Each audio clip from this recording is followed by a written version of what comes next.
We'll now convene the Minturn Town Council meeting for March 19th, 2025. Roll call, please. Brian here. Dusty here. Eric here. Earl here, and Kate and Lynn should be here soon. Will we all stand for the Pledge of Allegiance? To the flag of the United States of America, and to the republic for which it stands, one nation, under God, indivisible, with liberty and justice for all.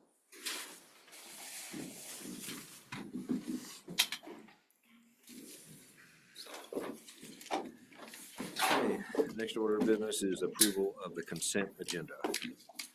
Anyone interested in pulling anything? I'll make a motion to approve the consent agenda as presented. I'll second.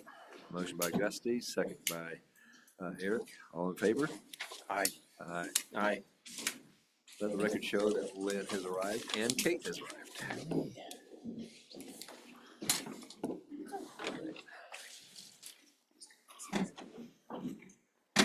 Okay, next is approval of the regular agenda. Do we have any revisions or anything? Okay. We have a motion. I'll make a motion to approve the regular agenda as presented. I'll second. Motion by Gusty, second by Eric. All in favor? Aye. Opposed? Do we have any declaration of conflicts of interest from the board on any item on this agenda? Okay, hearing none, we'll move on. This is the part of the agenda where we ask if there's anyone out in the audience or online would like to address the board on anything, on any issues not on the agenda. Step right up. Name and address, please. Rob Goszewski, Taylor Street, 560 Taylor Street. Didn't know if we were talking about Taylor Street paving again this week. We talked about it last week, but not this Yeah, I was out of town and one of the neighbors forwarded the minutes from last week around to everyone. So just wanted to come and talk about that for a little bit. Everyone came in, I think it was January or December. There's open house with Jeff Spinell. And everybody, gave their input and experience from living on Taylor Street about, how the water flows, how the traffic flows, and what ideally the residents would like to see.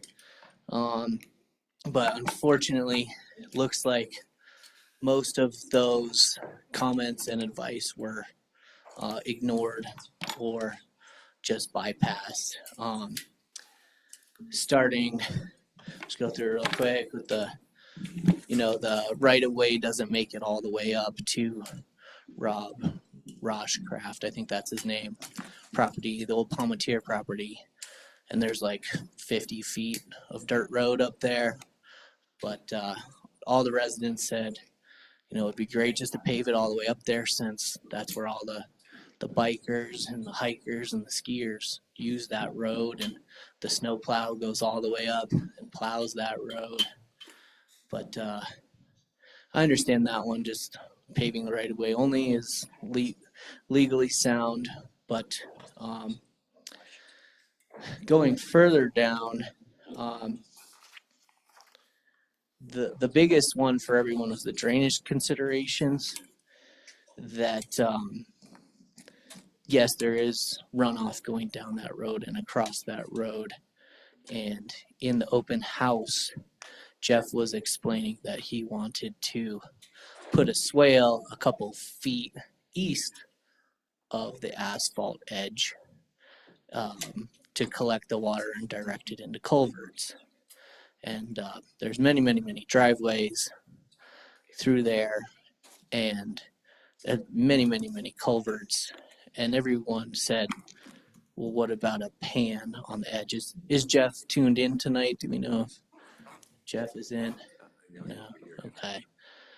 Well, we asked Jeff if he had ever walked that road in springtime or on a hot day to see how the water flows, and he said he'd not, and to send him pictures, and we haven't gotten there yet to where we can send him pictures of the runoff. But he didn't even have a plan to show us of this swale going east of Taylor Street through all the driveways with culverts under every single driveway. So I'm not sure you all heard Jeff's spiel and voted and gave action items on all this, but that's the one that concerns me the most. Is super disruptive and not very functional compared to an actual pan on the edge of the asphalt. And everyone in the open house was kind of trying to say, haven't you seen how Vail does it on the edge of the asphalt? There's pans, not necessarily a curb and gutter, but just a little pan to capture it and bring it where they want it. But the action item here is a roadside swale, which I don't know if this council understands what he means by that, if he showed you plans. I was out of town for this meeting. Has the council seen the plans, which they voted yes on this action item? We don't do back and forth on public comment, we're just listening. Okay. But we can refer you to High Five Media. You can stream in to the section that we were discussing, and you'll see all the back and forth reasoning that made us come to the decisions we did. Or you can give me a call, and we can discuss it over the phone, whatever you would like to do, when you have time. And Yeah. you should also know we're looking into the possibility of doing a drainage ditch above Taylor Street and right away on what is called Grant Street. But I think that the council is trying to be as responsive as we can within taking into account all the practical concerns that we have to take into account. Okay, well, a lot of residents came in for that open house, and a lot of the consensus by the residents has been overridden by somebody who's not walked the street, which concerns me. Also, the parking, we gave good advice that perpendicular parking isn't going to work in a certain section where it's super steep. But council said, well, we're going to do it anyway. Traffic calming with the dips. It was, the action item there is to, am I on the right street?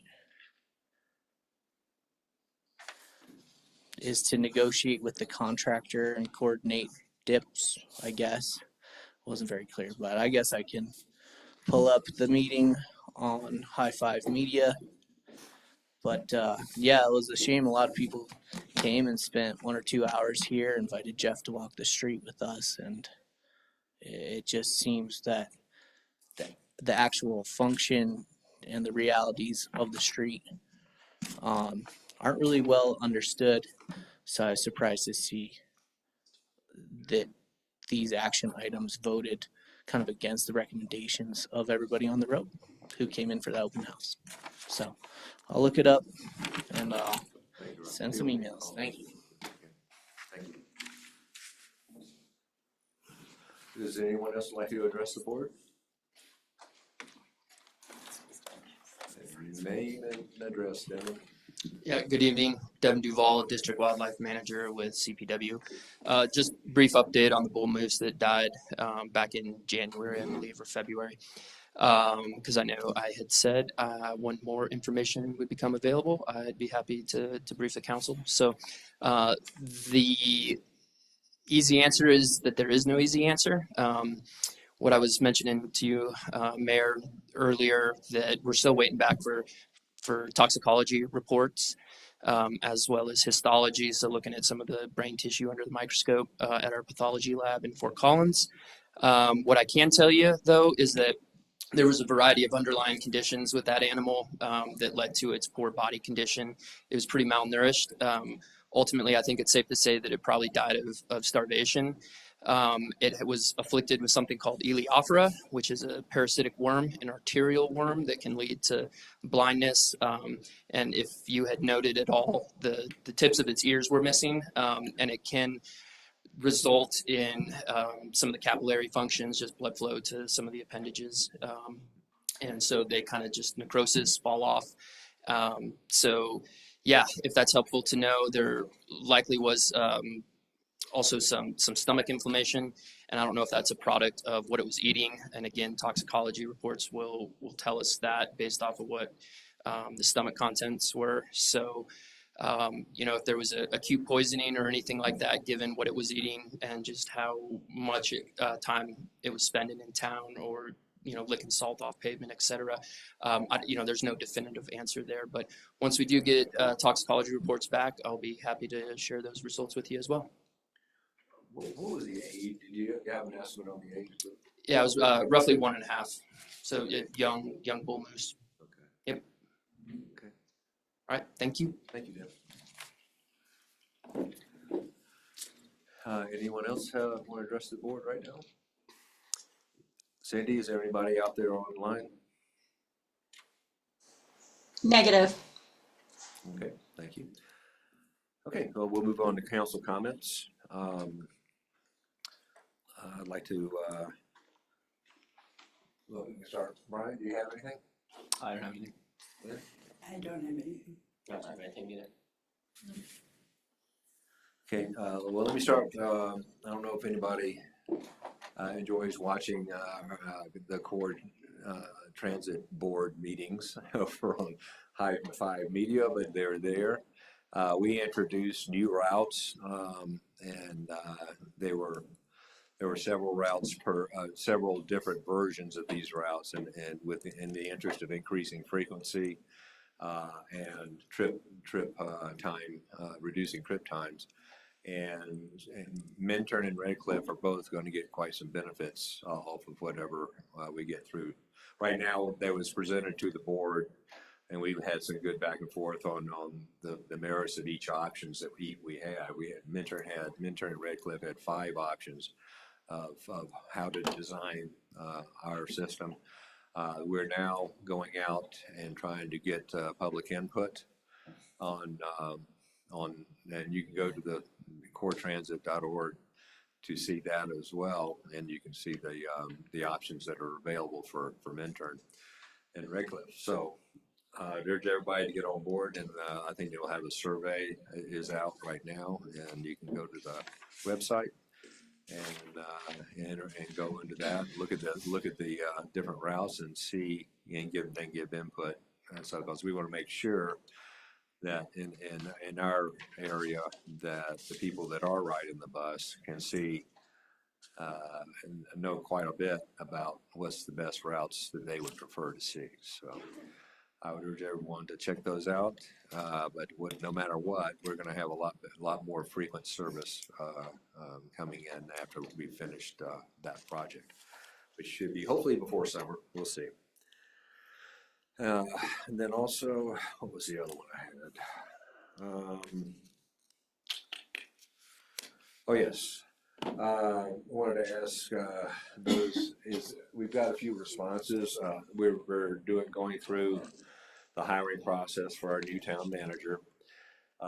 We're accelerating the process, and we'll be getting the data from the initial KRW is the firm that's doing it for us.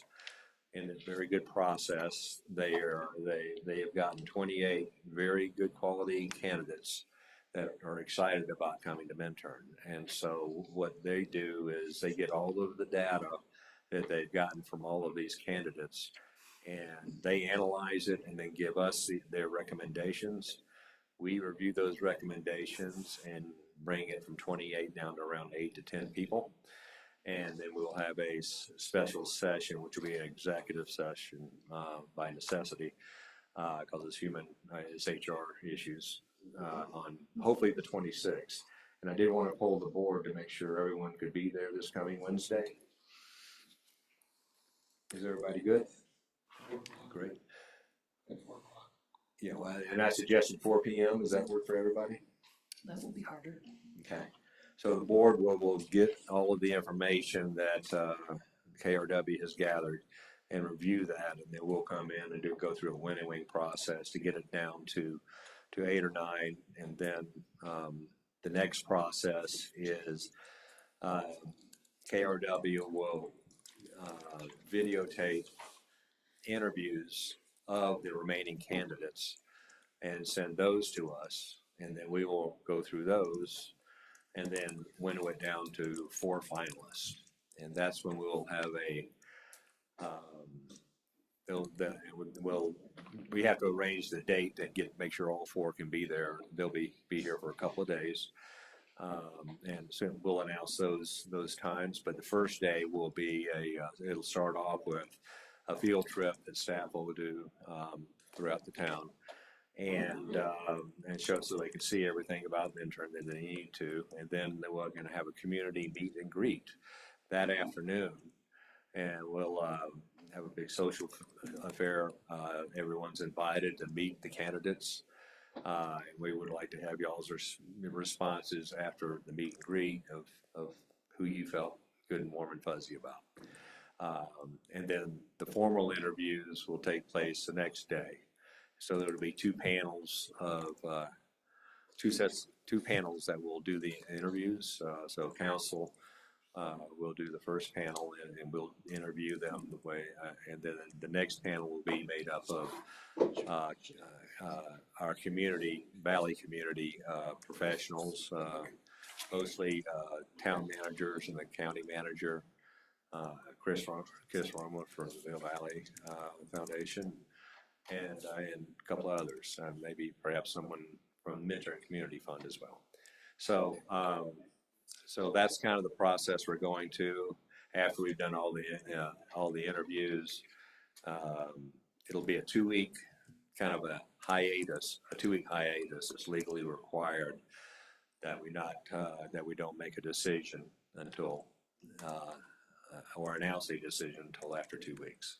And so that's kind of where we're at. And then we expect to have a decision within at the 2-week point, but then there's the process of KRW will go back to the candidates and go to the number 1 choice, as we need to find out how long it's going to take them to they can't just up and leave their job. So we need to wait for their schedule to be able to come up and get going on the new job. Also, we have to negotiate a contract, and so if that negotiation fails, then we go to number 2, and then so forth and so on until we get the one that we want. So that's just an overview, and I just want to make sure everyone was aware of the community meet and greet. And then also polling the council, tentatively, the 2 days would be either May 1st and 2nd, or possibly Lynn is not going to be here on the 2nd, so I want to make sure that we can keep Lynn there. So we can try April 30th and May 1st, but we want to make sure that the candidates are what's going to determine it, because even 1st and 2nd are tentative. So once we have our candidates finalists in the 4 finalists, that's when we'll know what the firm dates are going to be. Okay, that's all I got. Next, we have staff reports. Jay. Everything I was in the packet. If you have any questions. Any questions for Jay? Did Terry have, I saw an email from Terry about the Holy Cross. I don't know what. All right, let's see if I got that Yeah. email. And that was in Jay's better. Jay, you mentioned on the about the Holy Cross Electric, the power line issue going through town. They had offered a compromise where they would bury it from, I believe, on the south end of town, from basically across the river from, I believe it's the Boneyard, somewhere in that area.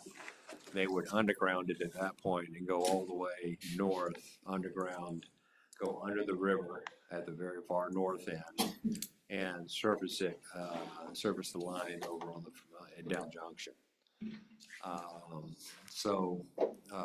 The council at the time, was good about that. But Terry, Armistead did send us a letter, and we should probably read that. Was council good? Let me get that up. Did we vote on that? I don't recall council being good about Well, that. It wasn't. It- Yeah, go ahead. This is subject to your 1041 regulations. And so they would have to submit a formal application, which would go to planning commission and to this body for full consideration. Now, that's not to say that you can't give some feedback, which has been done periodically throughout the efforts to gain more information about what Holy Cross is doing. But an approval has a very specific process pursuant to your code. And so what we did the meeting was with Michelle and I at about two Octobers ago. And we said we would take it to the board, just do an informal poll of what they thought. And at that time, the council at that time thought it was a good move an okay to move forward with the So I process. kind of remember us bringing up about the gun range up there and where they're wanting to put it is on this side of the gun range. And I know that was a concern of everybody on council was why have exposed lines where everybody's shooting? And I remember that clearly, and we thought at least go to 2L, but what they're proposing isn't 2L. It's on this side of 2L. I would also add that now, in the last news article I read, the Eaton fire in Southern California was started not by distribution lines, but they think it was started by the transmission lines. And I think that says to me that it's really important to extend the burial of the line up through to the road, the turnoff to Malloy School. I would say that was, at least from my point of view, a minimal compromise position. Well, we came away with to tell them to come to terms. I didn't recall very much resistance to it. Lynn, I particularly remember you saying, yeah, you would agree with that. But I called you, and you said you were okay with that because you were concerned that the other alternative was to run the power lines up the top of the ridge on the east side. And you thought that was more dangerous than this option. I didn't recall, I don't recall it that way. Okay, well, that's one of the reasons I was. Yeah, I don't recall that. I recall that I had questions about whether or not they would be allowed to run it along the ridge line. But no, I don't recall that. Well, the only other option they have is to run the transmission lines across the top of the ridge. Well, there is the option of burying it a little further. Well, that's not gonna happen. They'll go over the top of the ridge most likely, but we'll sit down and just have a discussion with them. But, it's just the sheer expense of it. But, we haven't talked with them since then. So they had to go back and talk to Excel and so forth. So let me flesh that out and maybe we can set up get David or Brian to meet with us and we can kind of see where they're at. Because they're just at the end of the NEPA process right now with the Forest Service. Yes, Jay. When I met them online, they said that, and I don't recall exactly where it's buried. They said they're still working on it. I thought it was buried further towards the canyon. Belden Canyon is what I always call it. Okay, And the second part is, the U.S. Forest Service asked them to extend the NEPA process a little bit to get some more open comment time. So they said they would probably be more able to meet with the council later summer, maybe fall. And I'll go ahead and take a look and see what I can find for the council. Yeah, it'd be good if they had some drawings of where we can see the new plan. That would be very helpful, because the exact location, Terry mentioned it would be across from the boneyard. I didn't recall that, but I was just using that as the reference. So anyway, I think that's, any other questions on, Jay's report? We'll set that up as a future agenda item, okay? We'll have that discussion. Okay, Katie? So when Safe Streets for All was basically looking at a way for bicycles to do US 24, the suggestion was that, what about the railway? I did have a colleague that years ago, she worked on the city and county of Montrose rail banking, and of course had the opportunity to walk that trail many times. So anyway, I just brought this up. This is what she directed me to, is the benefits of rail banking, and so they've got more information, and they do have quite a few videos as well. I would have to say that the Bellum Bridge and Quiet Tidal, it just seems like, I would say yowza, because, Minturn has a lot of projects going on, big projects. So there's still a lot of issues that before that Bellum Bridge is ever replaced. There's a lot of steps to take. As far as the water plant development, we did kind of had a small meeting this afternoon just to determine some quality engineering, quality value engineering, looking at, having John Vogt and Jared Lemke basically on the same page.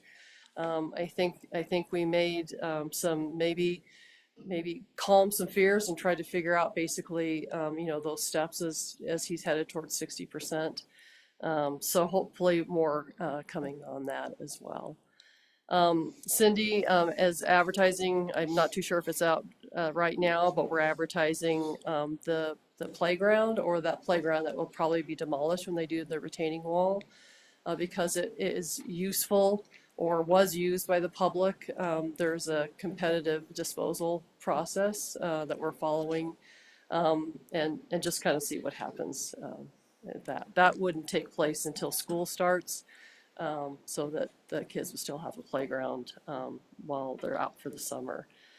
And then revitalizing Main Street, we did get the bids. It's $325,000 over the budget.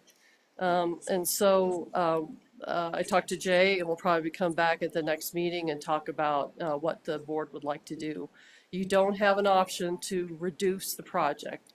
You only have the option to rebid or basically cancel the project, and that could include the funds as well.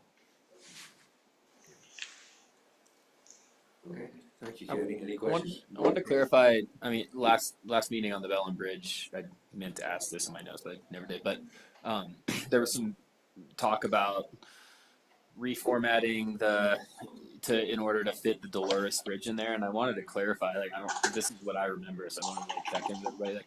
The whole point of maybe reusing that bridge was to try to save money on ours, right? We're not looking to reuse some historical bridge to look better and spend more money on it, right? Wasn't that the idea? Okay, I wanted to make sure. The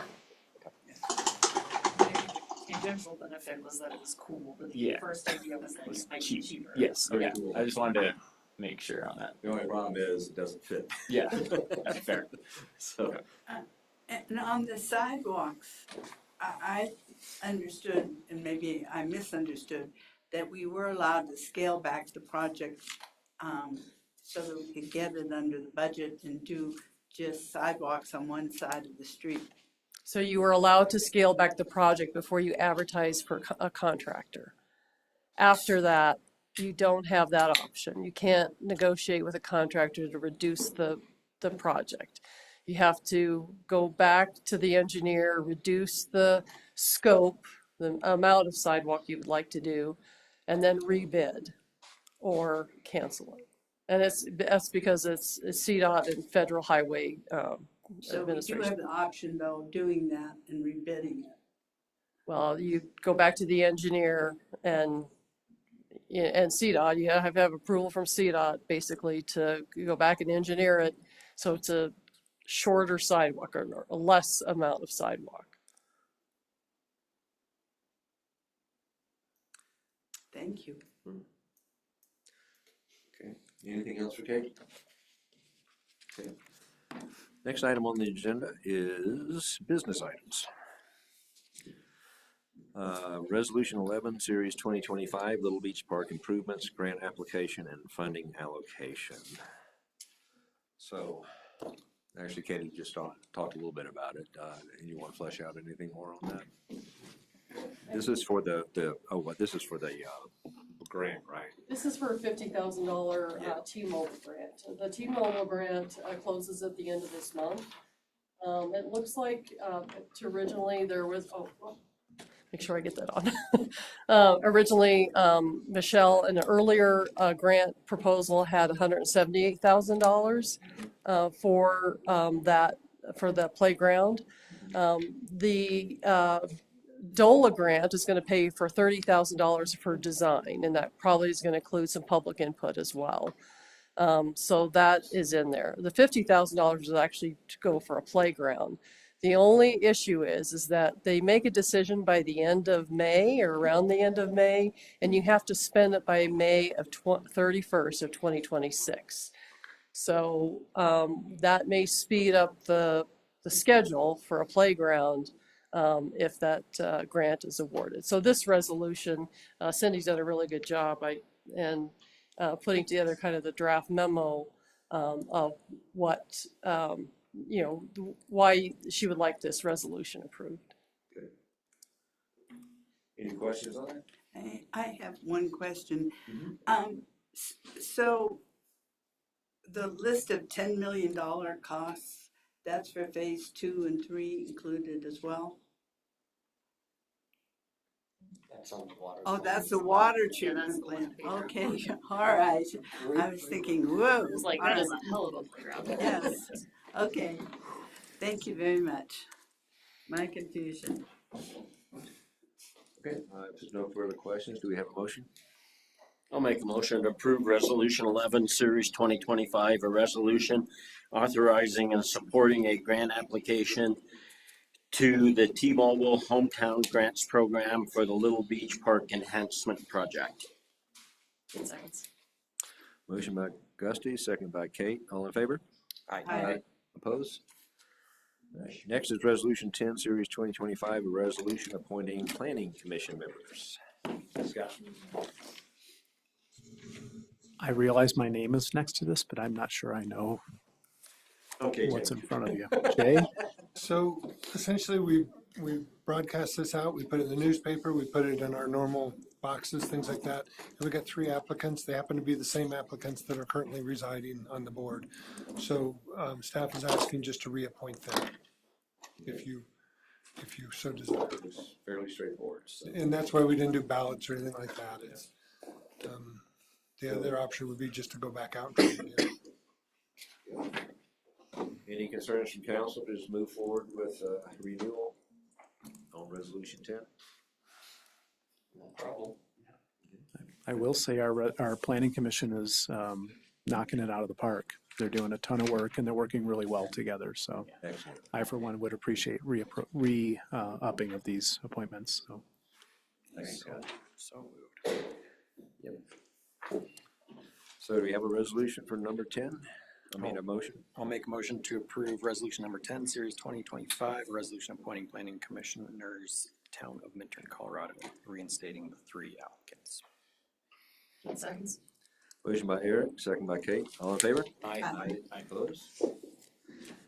Next, we have the last item on the business items is ordinance 4, 2025, second reading, and ordinance codifying the water moratorium. Thank you, Mr. Mayor.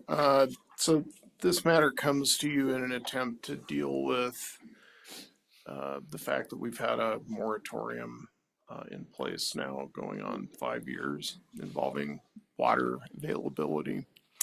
And that until we have a new water treatment plant and additional infrastructure that can provide a adequate legal and physical water supply for more growth in the town, we need to maintain limitations on how much water service the town commits to provide.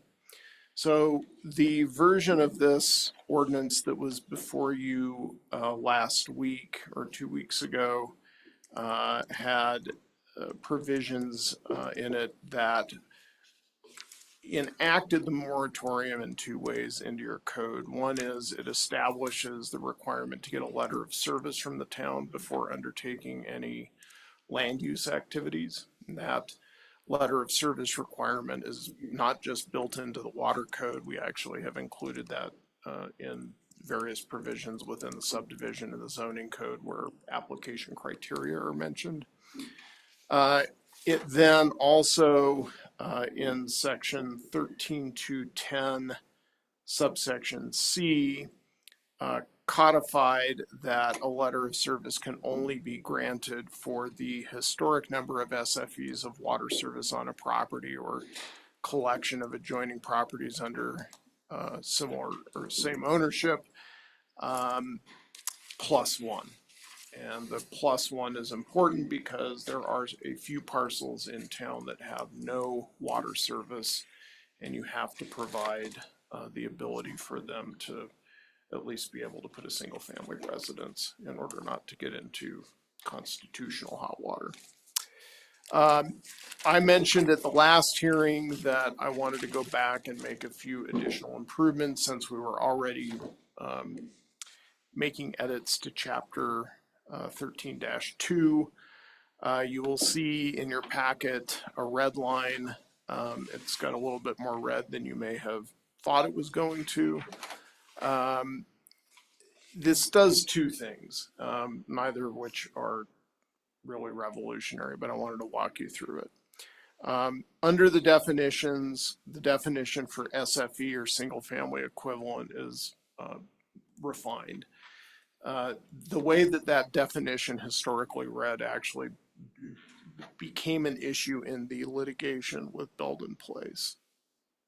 And so what the definition now says is that an SFE is the basic unit for the determination of water charges and fees. One SFE is the water to service one dwelling unit as that term is defined in your zoning code, which may include up to 3,000 square feet of building area as measured from the exterior dimensions and 2,000 square feet of outdoor irrigation. And the problem that the prior definition had was that it could be read to imply that a landowner had the right to kind of average the amount of water over if they were developing 10 units, that they could say, well, we have the right to do in 10 units 20,000 square feet of lawn and garden and up to 3,000 square feet of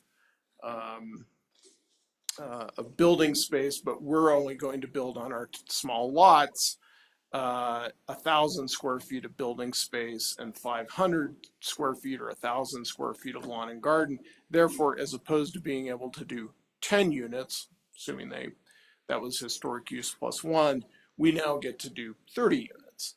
And that's not the way that SFEs work.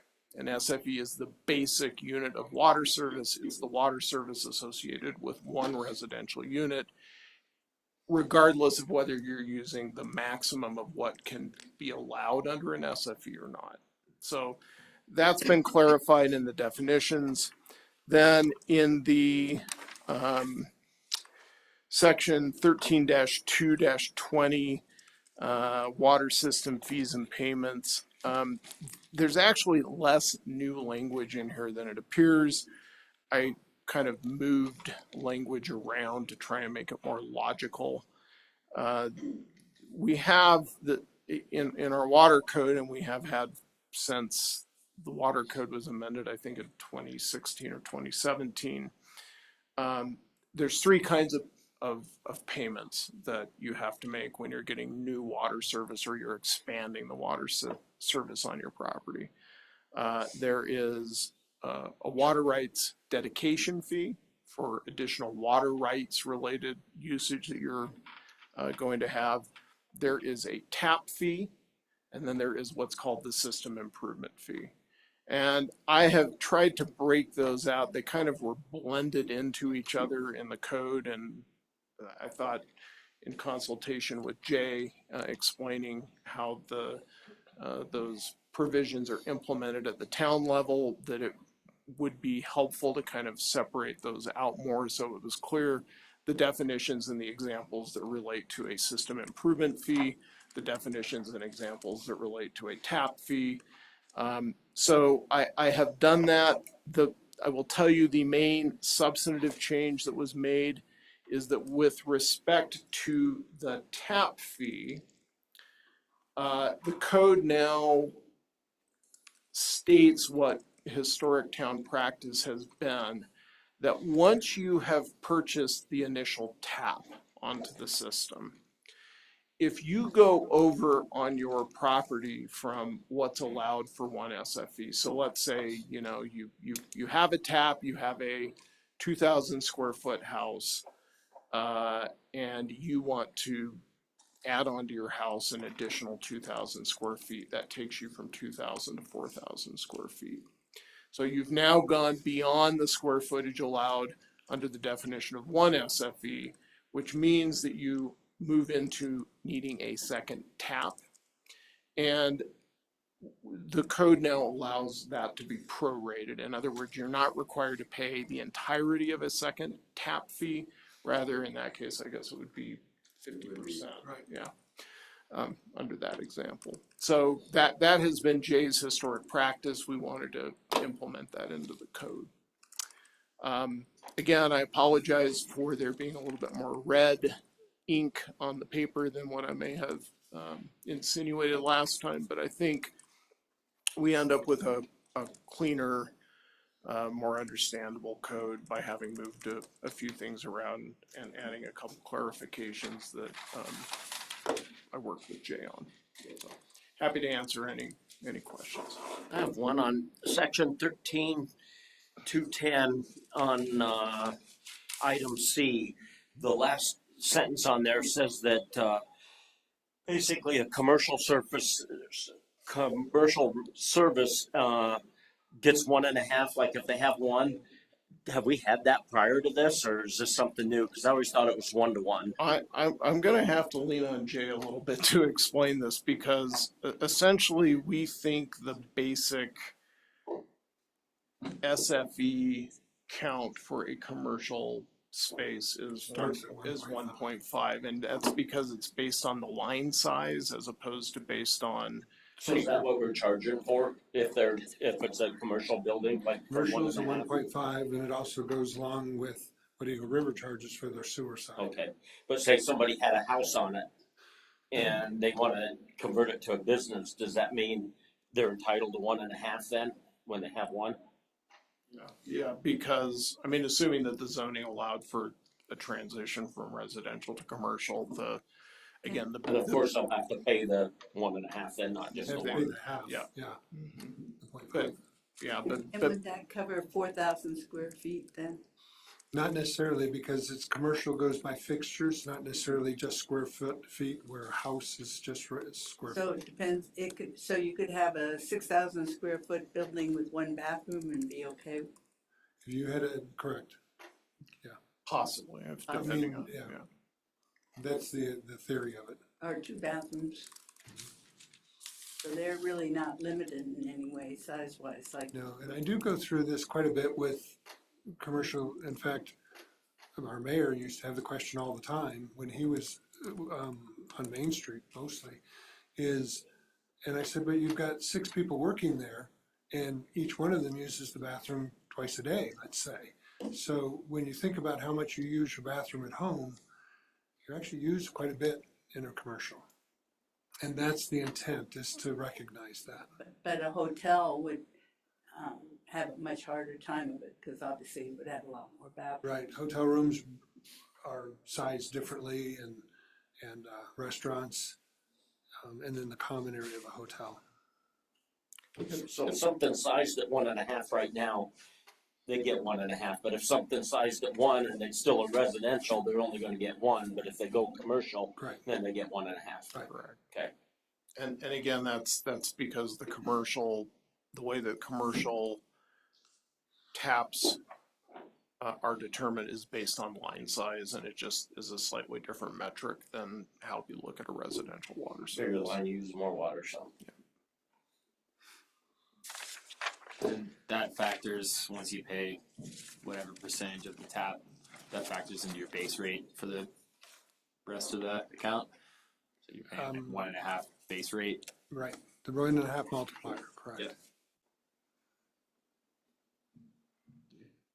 Any further questions from the board? Okay, this is an ordinance, so we'll open it up to public comment. If y'all hadn't taken a nap at the same time as this, but, Spence? Okay. Spence Sudar, 161 Main. My only question about the historic usage is +1. The mattress shop doesn't currently have any water. We do. And if we increase ours by 1 because we were a common owner when the moratorium went into effect, we would take their +1. Potentially, yes. So they would still have 0. They, in that case, because it's the contiguous spaces, they would have to, potentially they would be without one. They might have to reallocate throughout the property. And we're not planning on taking one, but I just want to Technically, you get 1.5 though. we already have the 1.5. I made sure that, when we bought So it. so it's really, when there's a prior common owner in the chain of title, it's really who gets it first come, first served as to. But the then that would extra put us one. in hot water. Good. I wonder if we shouldn't take another look at that. We don't want to have property that is unusable. Well, I mean, that really is incumbent upon the party that now owns the bulk of what was historically owned by MR Minturn to figure out its allocations. And the reason why we did the combined, lots that were in combined ownership is that we didn't want the argument that somebody could come in and say, aha, I've got, I own 12 lots and now they're each entitled to, those 12 lots are entitled to 1 + 1, so 2, twice as much water usage. That didn't fit into the available water supply that we have been told by the consultants is available for use. But it just seems that in this instance, where you've got the mattress factory and a lot next to it, for them to be limited to 1, which is, I guess, what they would be limited to, means that, well, it's commercial. So they would get 1.5. So as long as I'm just thinking this through, as long as they didn't go crazy on bathrooms, they could build a pretty, or restore that to a pretty good size.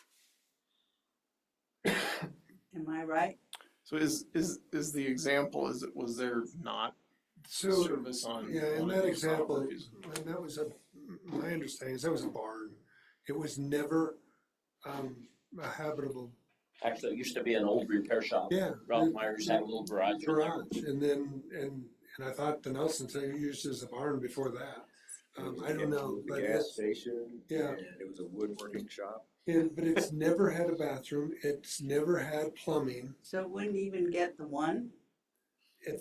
Depending on how, that's why I would look at Mike on this one. I think we would have to, if it was a vacant lot that had no It's a service, vacant lot it would plus be, it's it would, combined with the mattress factory, and I believe it's for sale right now.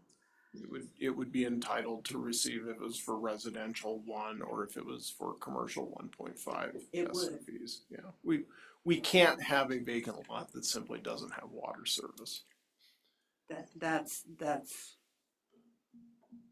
Yeah. that makes sense to me. It would be a fire danger if nothing else. Well, it's, Okay, so we have public comment open and done with Spence. Yes, sir. Please come up. Your name and address, please. Good evening, Mayor Bedez, members of council. My name is Miguel Jauregui. I am the owner of 381 Main Street and 380 Boulder Street, also the town clerk for Avon. The reason I wanted to make public comment on this water moratorium getting codified is I have tried, thanks to Scott's great help, to figure out and navigate how to best redevelop my property and figure out what makes most sense to have something as close to community housing without the legal constraints of it. And what I wonder is if council could just consider at some point, perhaps directing staff to analyze if I am very interested in xeriscaping and water capture, in addition to having as many renewable technologies and as most efficient of a heating system through a heat pump for this project, and have noticed that the water consumption for the project that I would have would require more than one tap, but would consume much less than the average household in Minturn, and that the xeriscaping would mitigate significantly that water consumption as well. So I know that in this draft of the moratorium getting codified, there is no mechanism in place where a homeowner could present to council and staff at the town of Minturn how a project might consume less water than the average household, and you just end up having less inhabitants in Minturn that would contribute to the local economy, and it restricts growth that might be more sustainable than bigger developments that are trying to create homes that consume a lot more water. It was just a suggestion that I wanted to bring to you. I know it's a second reading, so this may be extemporaneous and for consideration at a later date, but wanted to bring it to your attention. Thank you and have a good evening. Thank you, Miguel. so in fact, this ordinance does exactly what he's saying. It precludes water averaging and taking credits for water conservation. And Brian has previously requested that we look into that. And as we have indicated in the past, there's currently water court litigation going on that prevents us from examining how we define an SFE of water service within the town. And our hope is that when that litigation is over, that we can consider whether that's an option. So. Yeah, and assuming that works out, we can put it on, put this concern into a future discussion item. Moving forward. Okay, is there any other comment to the board? Anybody out there, Cindy? No one with their hand raised. Okay, we'll close the public hearing. And if there's no further discussion from the board, we can entertain a motion.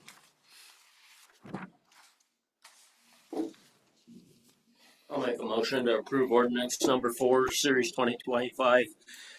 An ordinance of the town of Minturn amending chapters 13, 16, and 17 of the Minturn Municipal Code to incorporate into the code existing restrictions on connections to the town's water system based on limitations of available legal and physical water supply. And this is the second reading. I'll second that. A motion by Gusty, second by Lynn. Roll call, please. Brian, I. Lynn, I. Gusty, aye. Okay. Eric, aye. And Earl, aye. Okay. Next is the fun part. We have discussion direction item for the Highlands Park parcels that we acquired title to due to the Battle Mountain Settlement Agreement. We're discussing ways of how the town wants to deal with that property. Scott. All right, thanks, Mr. Mayor. Scott Hunn with the Planning Department. This is fun. We tend, at least in the Planning Department, to focus on a lot of current planning stuff, code regulations.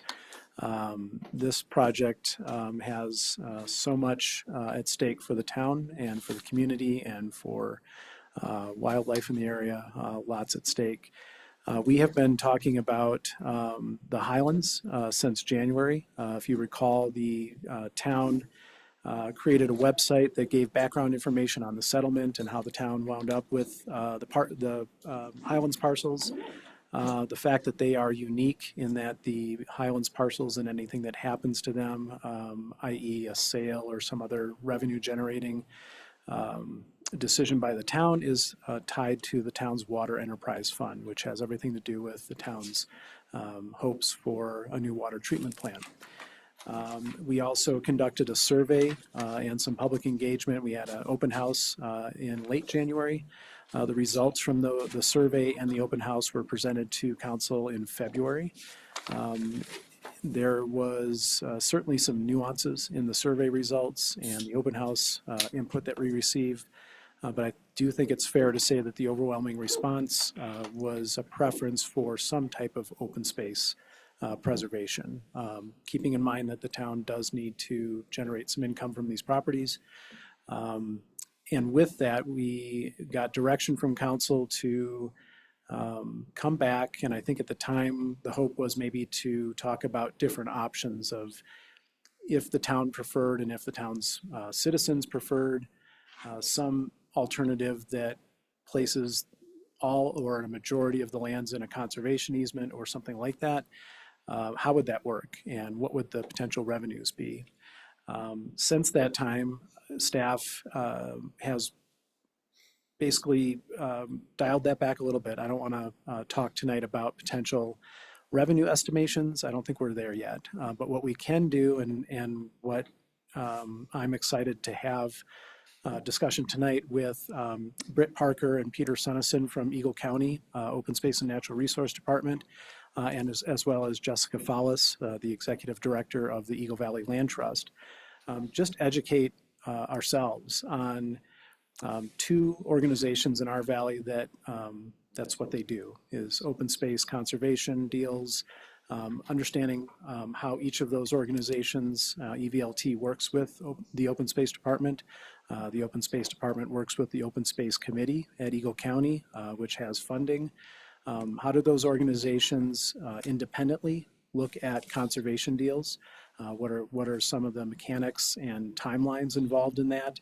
What are some of the funding sources that they often use?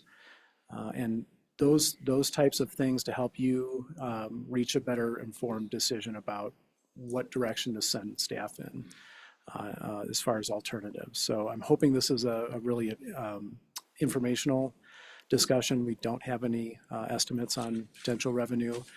We're not prepared to talk about potential zoning on the properties and things like that tonight, but again, we're super lucky to have these folks here. I also gave Devin Duval from CPW very short notice that we were talking about this tonight, and he is gracing us tonight. Hopefully he has some input as well. So I'm going strictly on alphabetical order. Eagle County Open Space and Natural Resource Department comes first. And I believe Britt and Peter have just some boards and an overview of what they do, how the county looks at projects, and then we'll start there. Cool. Okay. Welcome, y'all. Appreciate it. Thank you all for having us set up a little bit so we don't block Scott, but maybe also the cameras can pick up a little bit. And then I've also got handouts for you. How can we line these up so everybody else can see? We want to get that on the camera as much as we can, and we got to come up with a good angle for that so that maybe folks in the room can see. Yeah, sorry, we're blocking you. What I'm handing you is going to be on the boards as well. Okay. I can also make a plug for our website, which also has all of this information. Thank you. Yes.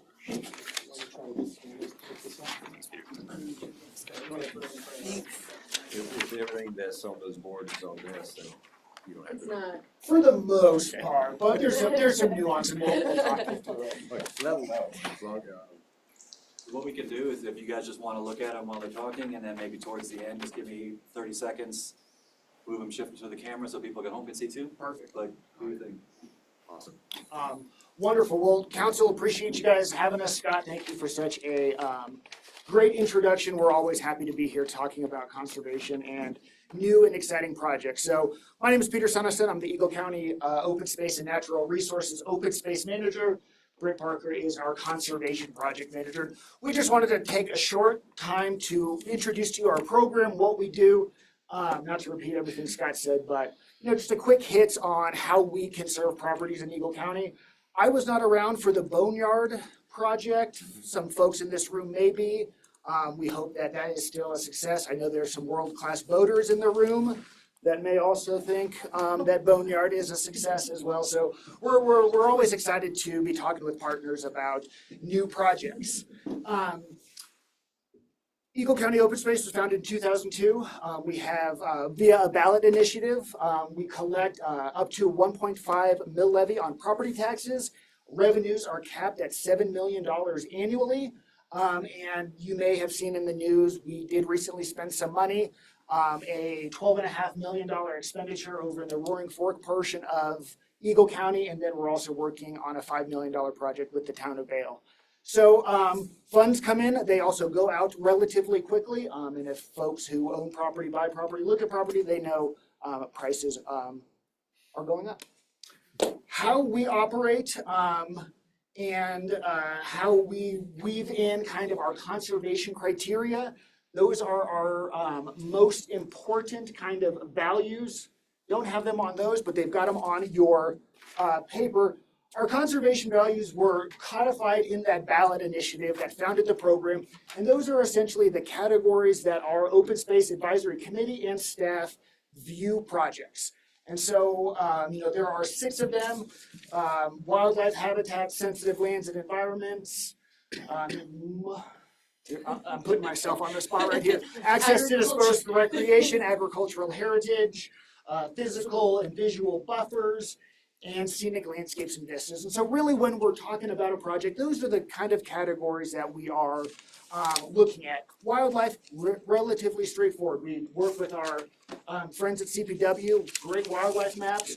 We bring in the experts to kind of ground truth us. We can kind of get a good overview of how wildlife operate on a landscape. Some of the others are a little bit more subjective: scenic landscapes and vistas, sensitive lands environments. We have lots of discussions about what makes sensitive lands environments, or where should physical and visual buffers actually go throughout the county.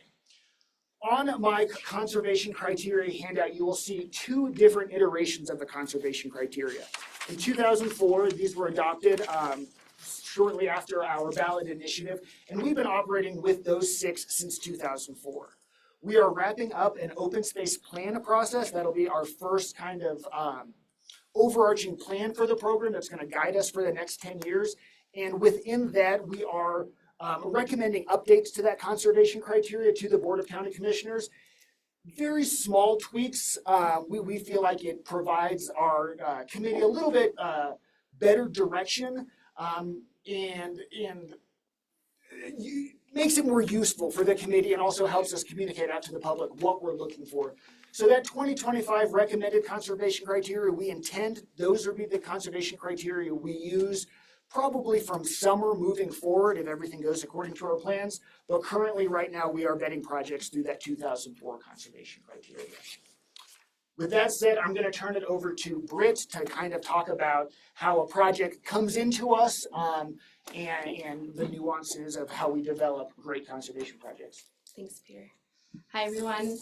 Thanks for giving us some time to speak with you all and talk about our program and process. I'll talk through kind of how we vet projects and how we just work through these projects from start to finish. And I'll kind of speak to this project this process in the context of this project. So sort of that partner initiated project. So in this case, Town of Minturn came to us with this project idea or potential, and then without like a real true understanding of what the goals and objectives are, but wanting to work with us and our partners like EVLT to figure out what the potentials are.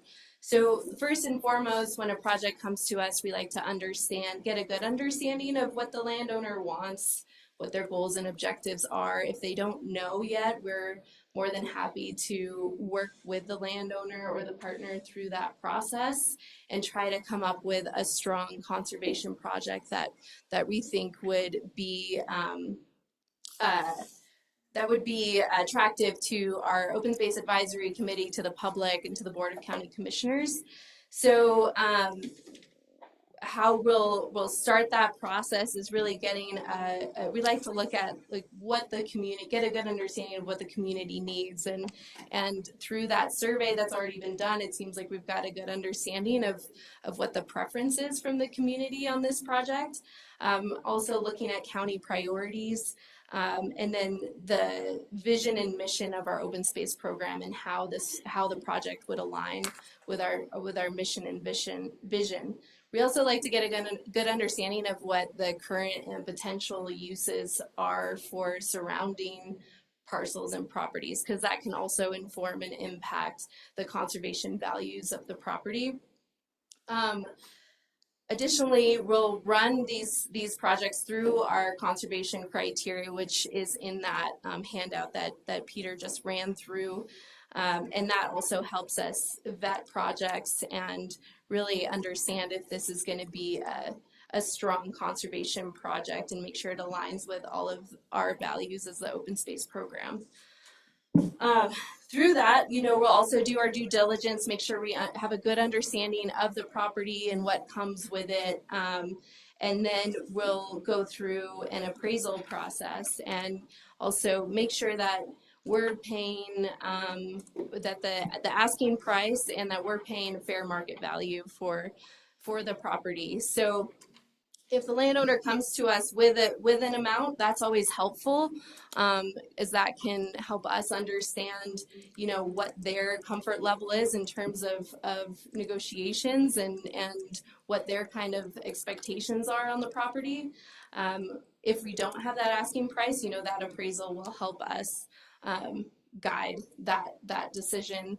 And we'll always get an appraisal on the property, just to, like I said, ensure that we're paying that fair market value. We did see the appraisal for this property, and that appraisal has that hypothetical upzoning included. And so considering that price per acre value that was attached to that, I think we did the math, it was around $300,000. It was a $300,000 per acre value. And so for full, and my math might be wrong there, feel free to correct me. Our comfort level for full transparency is around the $10,000 to $15,000 per acre value. And as Peter mentioned, we had that Three Meadows project, that 4,000 acre project up on Conwood Pass, and that was around a $6,800 acre per acre value. So, considering that the town wouldn't want to, if the town's goal is to conserve the property, there wouldn't be an upzoning component to these parcels. We would want to get an appraisal to get a better understanding of what that valuation would be without that upzoning hypothetical.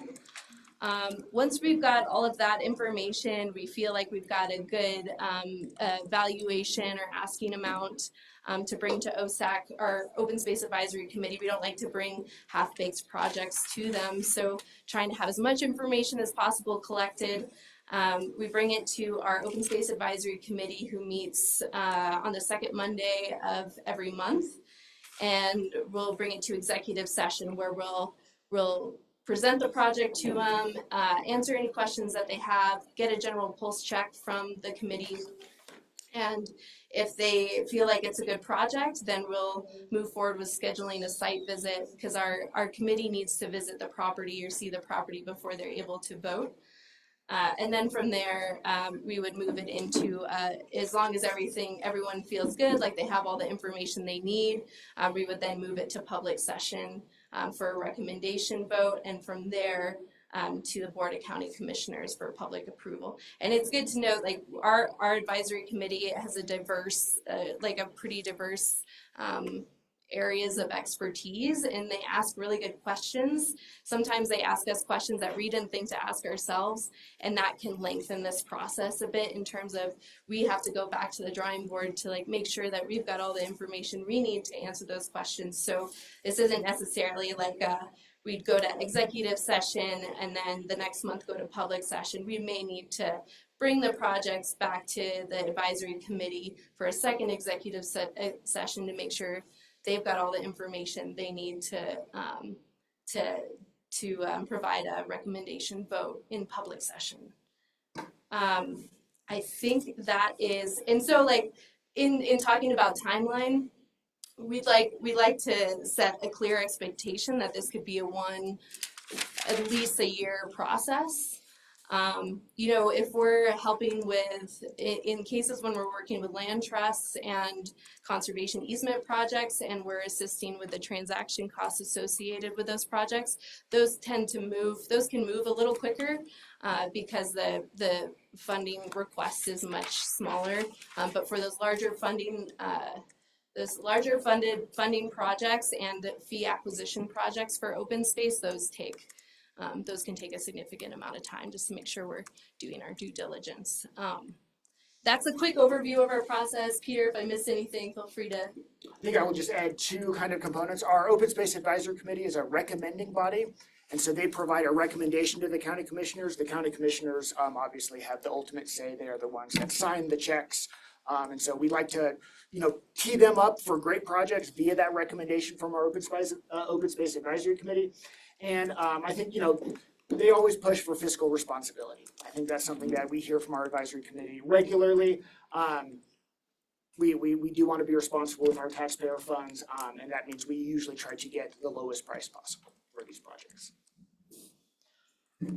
So, happy to answer any questions. Any questions for the board on this side? One thing I have is, do you feel this is a good fit for your guys' program?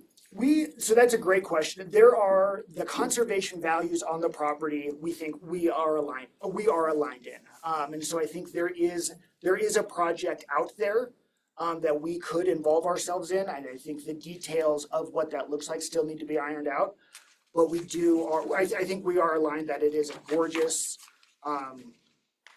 property, and we think the values there align with our conservation criteria. Thank you.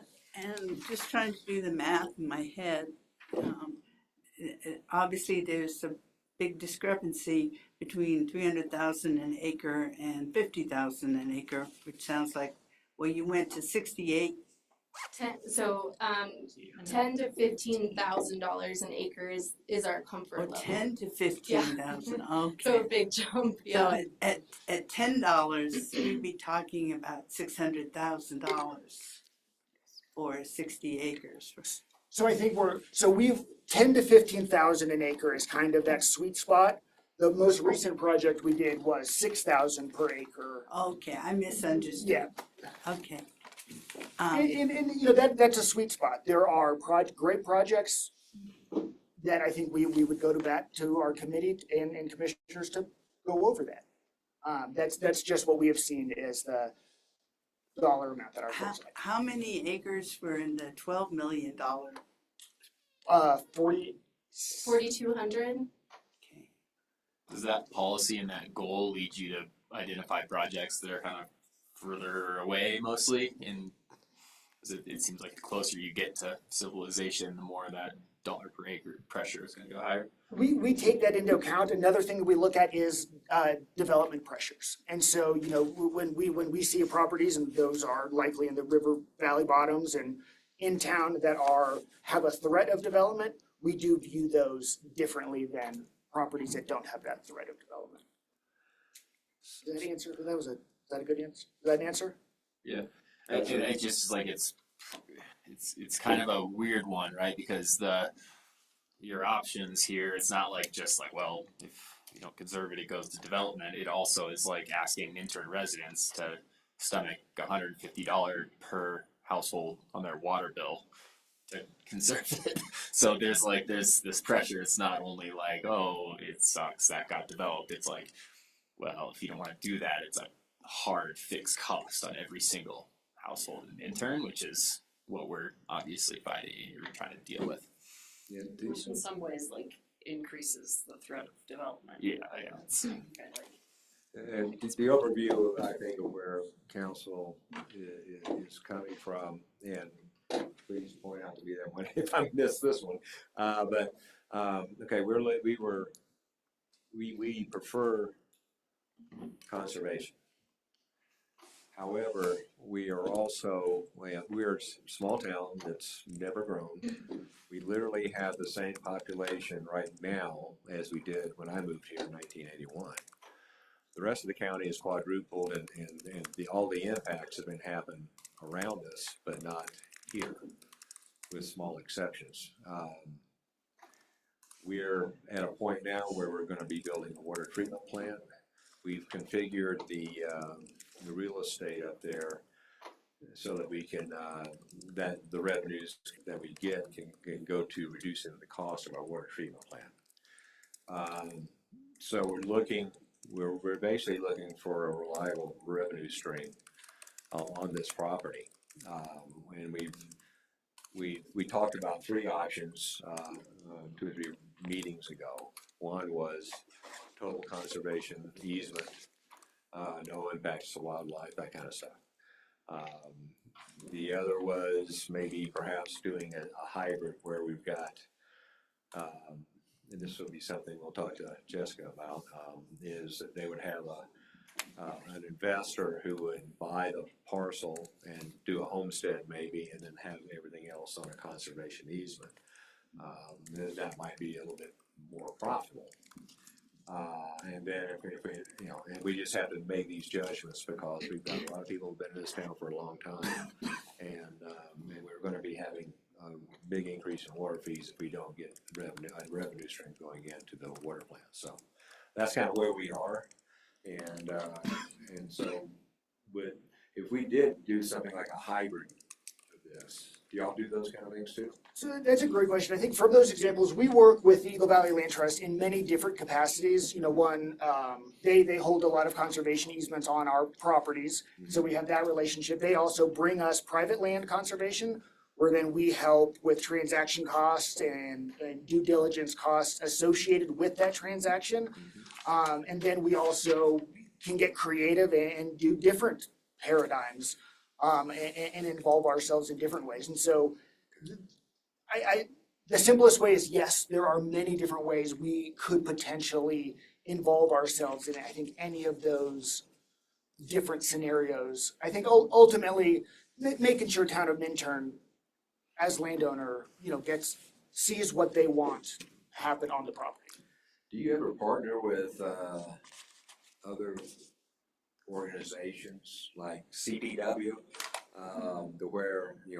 where they could add additional funding? Absolutely. I mean, that is our advisory committee loves when we bring partners in. So GOCO, you know, that's the easy one. They're maybe tapped out on Eagle County right now.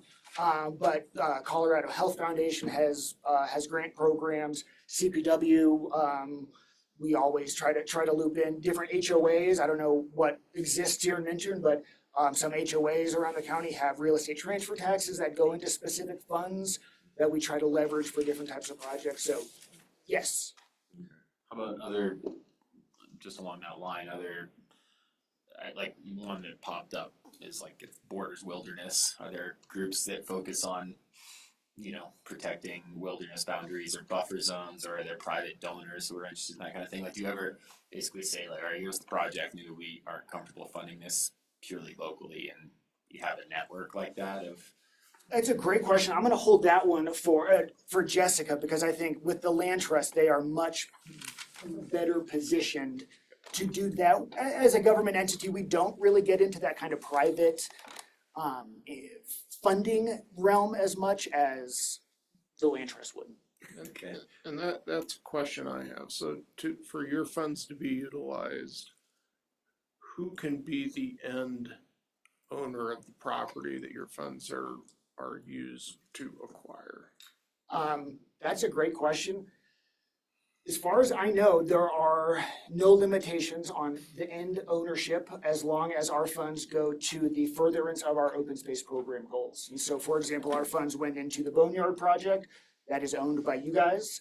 We have helped transaction costs for private land conservation easements that still remain in private hands, easements held by land trusts that we actually have very little involvement in other than helping grease the wheels with some upfront funding. So My answer to your question is I don't think it matters, but we can dial in on that as far as the end owner. So when you've worked on private party conservation acquisitions, it has been for soft costs, not contributions towards like the purchase of the easement or the purchase of the property itself. Most recently, we have only done that kind of transactional cost project. In the past, we have purchased development rights outright, essentially buying out the value of a conservation easement. We have also done that, and our fund can operate that way.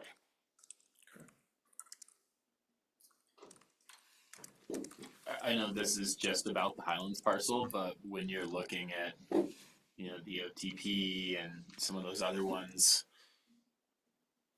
would that, in your opinion, help reach a certain financial goal, you know, like goal that we have in mind maybe once we're, I don't know, you know, like, add more to it or add more acres in order to Good get your point, cost Brian. down? The land just underneath, contiguous to the Highlands is about 62 acres, I believe. And it's gonna be remediated with the construction of the Bruce Lake. I think we're always interested in adding acreage to our portfolio if it meets our goals and it meets these conservation criteria. Reclaimed mine sites, I don't know what the liability is when it comes to inheriting those, but I mean, I think the short answer to that question is yes. I mean, I think we'd always be interested in adding more acreage and more conservation to any kind of project. And yes, I think that makes them more attractive. Do we have anything else? Is there any questions from the audience they'd like to ask? Mr. Mayor, hopefully Britt and Peter, can you stick around for any further Absolutely. Yeah, Q&A? we'll hang out for Jessica's Yes, thank you. presentation, and then we're happy to hang out for dialogue as well. Thank you. Let's get these for the camera. Let Jonathan take it. Yeah. Draw my face out, Now you right? have to smile. Round two. Yeah, about 10 seconds on each one. Because people can pause the video. And it's on our website. And read these at the So, Mr. Mayor, so next up, we have Jessica Follis. Jessica is our executive director at the Eagle Valley Land Trust. Just for full disclosure, I am a board member at the Land Trust, but there's no bias here. I am so pleased that both groups could join us tonight because I think there are a lot of similarities, but some differences. So, Jessica, thanks for being here. Thanks, everyone. I do have a PowerPoint presentation, so while I'm getting that keyed up, I did bring a couple paper copies of the landowner packet, and this has a lot of the same graphics that I have here. This is also available on our website. But some people like to have, I like to accommodate all learning styles.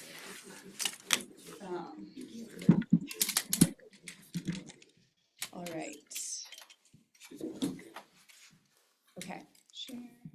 Perfect. Share. All right. So I have a presentation, but please feel free to interrupt with any questions. I might skip a few slides. I wanted to make sure that I hit on the things that you're interested in, but it's been a while since I presented to town council, and there's a few new faces. So I'm not sure exactly where everyone's coming from with background knowledge, so I wanted to make sure I was providing enough, but not too much. So I'm with Eagle Valley Land Trust. I've been there since 2016. And I am really excited to be here to chat with you. EVLT is your local land conservation nonprofit, and we love to put together puzzles to help conservation move forward. Oh boy. Okay, there we go. I always like to do a land acknowledgement, just recognizing that the Eagle River Valley and surrounding areas are home to the Ute people, and we acknowledge and respect the people born to this land and the spirits of those still among us. So I'm just going to share with you a little bit. This is an overview of what I've put together, just an intro to EVLT and our approach to land conservation projects. Then I'm going to talk a little bit about the funding, tax benefits, and partnerships, and then timeframes and key issues. And then I have some examples. I didn't feel comfortable putting together scenarios, but I have some examples of other projects that we've done to give you an idea of some of the mechanisms. All right, so this is our mission. We protect forever as a permanent legacy the land we love, including its scenic beauty, recreational opportunities, and wildlife habitats. So just to give you an overview of EVLT, we have 40 conserved properties. 39 of those are conservation easements. 1 is a publicly owned or federally owned property. Of those conservation easements, 25 are privately owned properties, and then 14 are publicly owned, actually by the town of Minturn. We hold conservation easements on most towns and several with Eagle County. And then 20 of those have public access. So that's over 14,000 acres conserved. And while Eagle County is funded by a mill levy and is part of the Eagle County government, Eagle County Land Trust is a 501c3 nonprofit. And our funding primarily comes from private donors. We do have a volunteer board, and then we have 6 paid full-time staff members. And for those of you who have known us for a bit, we've been around since 1981. And most recently, in the past 5 years, we've really increased our capacity, recognizing that the conservation projects that are coming to us are really complicated, and we need a well-trained and highly qualified staff in order to manage those complicated transactions. So a lot of what we've done so far is opportunistic donated conservation easements.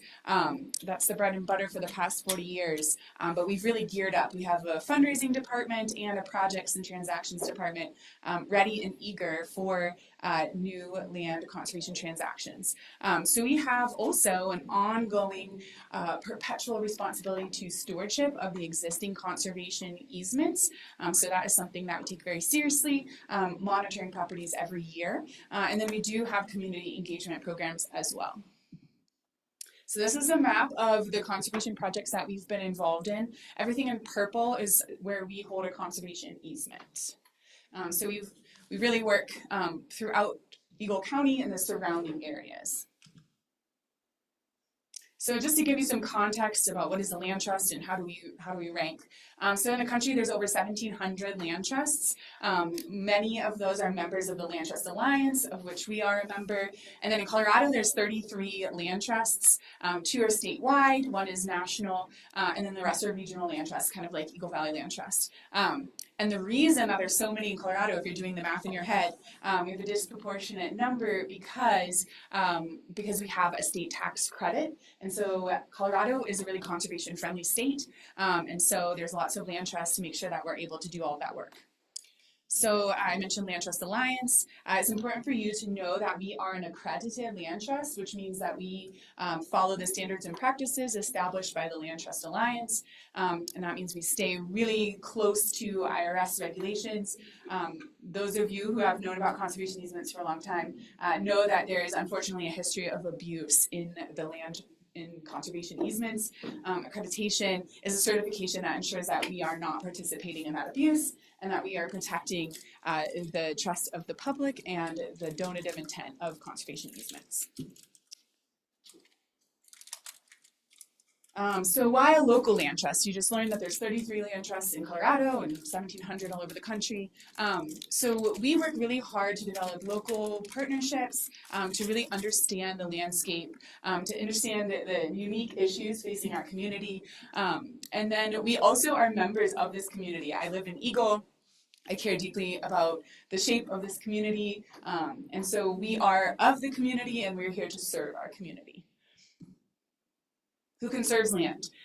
So Peter was just explaining a couple different ways that land gets conserved. So we do hold conservation easements on private land where the landowner retains ownership and management. There's no public access.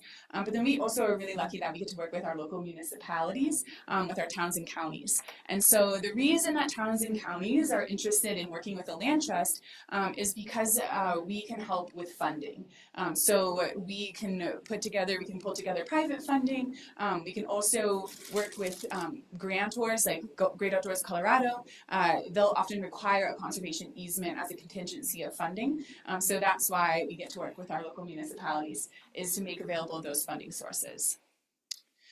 So conservation easement overview. And this is a lot of information. I'm happy to share the presentation. I'm also happy to follow up with a phone call or a cup of coffee. It took me however many, 9 years to figure all this stuff out, so I don't expect you to figure it out in one evening. So feel free to reach back out for any follow-up. So basically, a conservation easement, a landowner is promising to limit development. So it's a contract, which is the conservation easement, but the landowner retains ownership and management. The land trust is the other party to that contract, so we hold that contract in the public trust and ensure that is enforced. Generally, landowners can continue doing what they were doing on the property unless it's a remediation project. But then the key is that future owners are bound. So the document is recorded and the conservation easement exists in perpetuity. So this is just kind of the final step of the conservation easement process. We are required to monitor the property every year to ensure the conservation values are protected.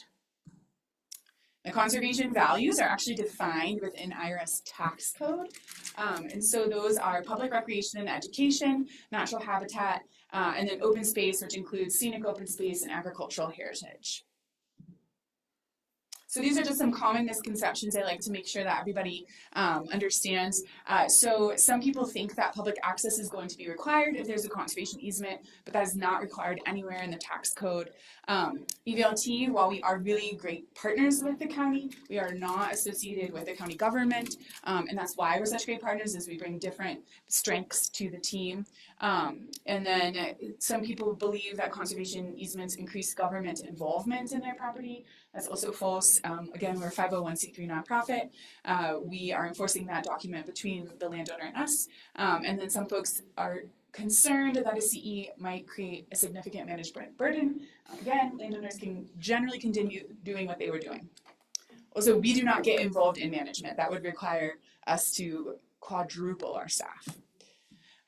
So our approach is we work with willing landowners to support their efforts to conserve what we all love forever. We work with private and public landowners as well as nonprofits. Again, we're your local land trust. We love this community just as much as you do.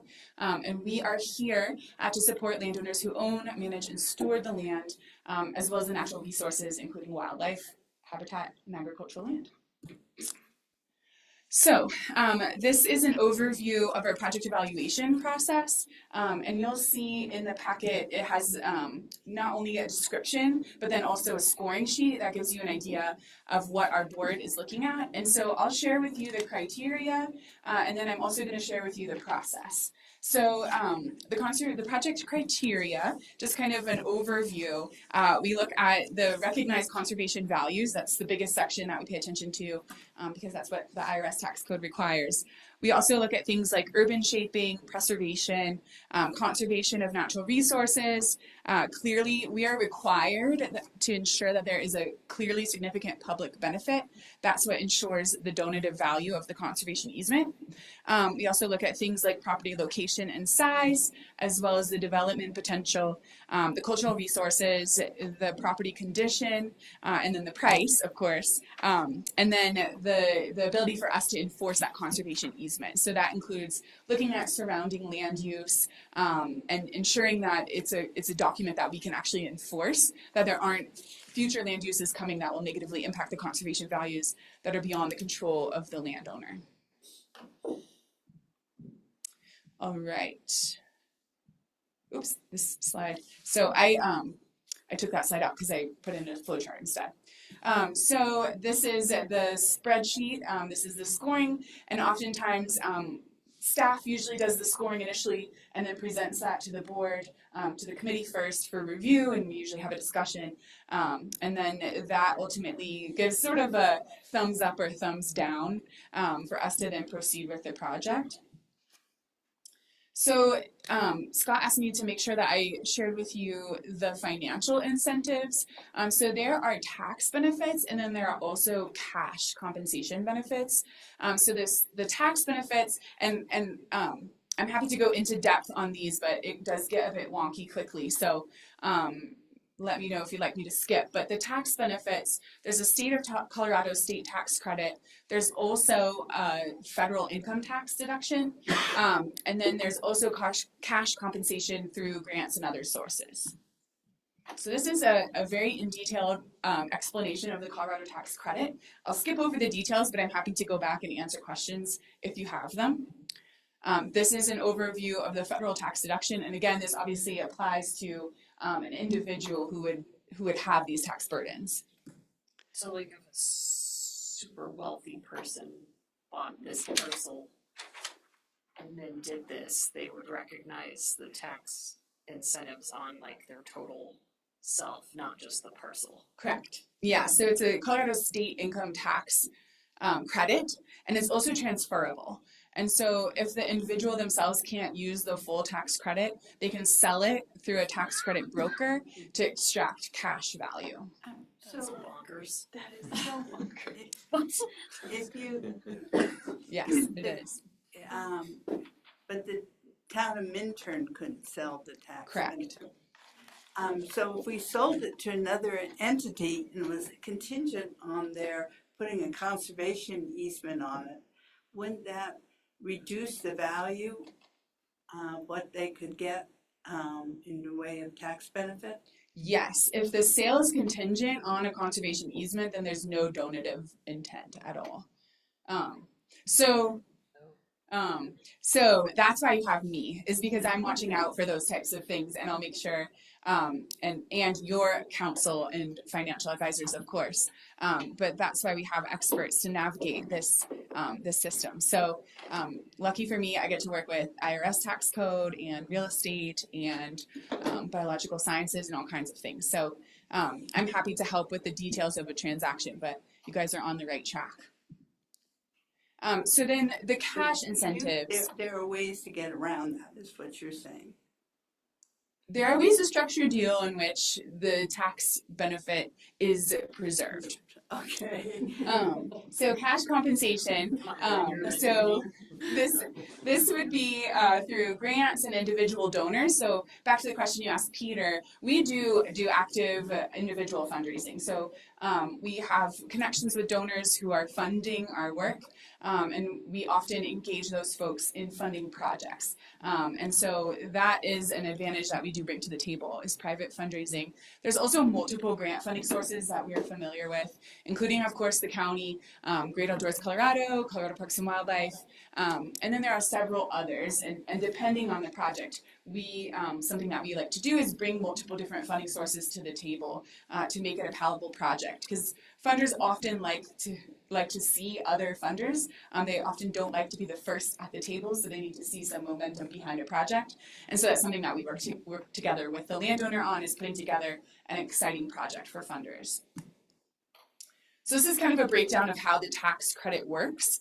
Because this is a little bit less relevant for the town of Minturn, this would be relevant if there was a conservation buyer, of course. This would be the incentive for them to donate a conservation easement. So I'm going to skip through these. Again, I'm happy to go back and go through the scenario.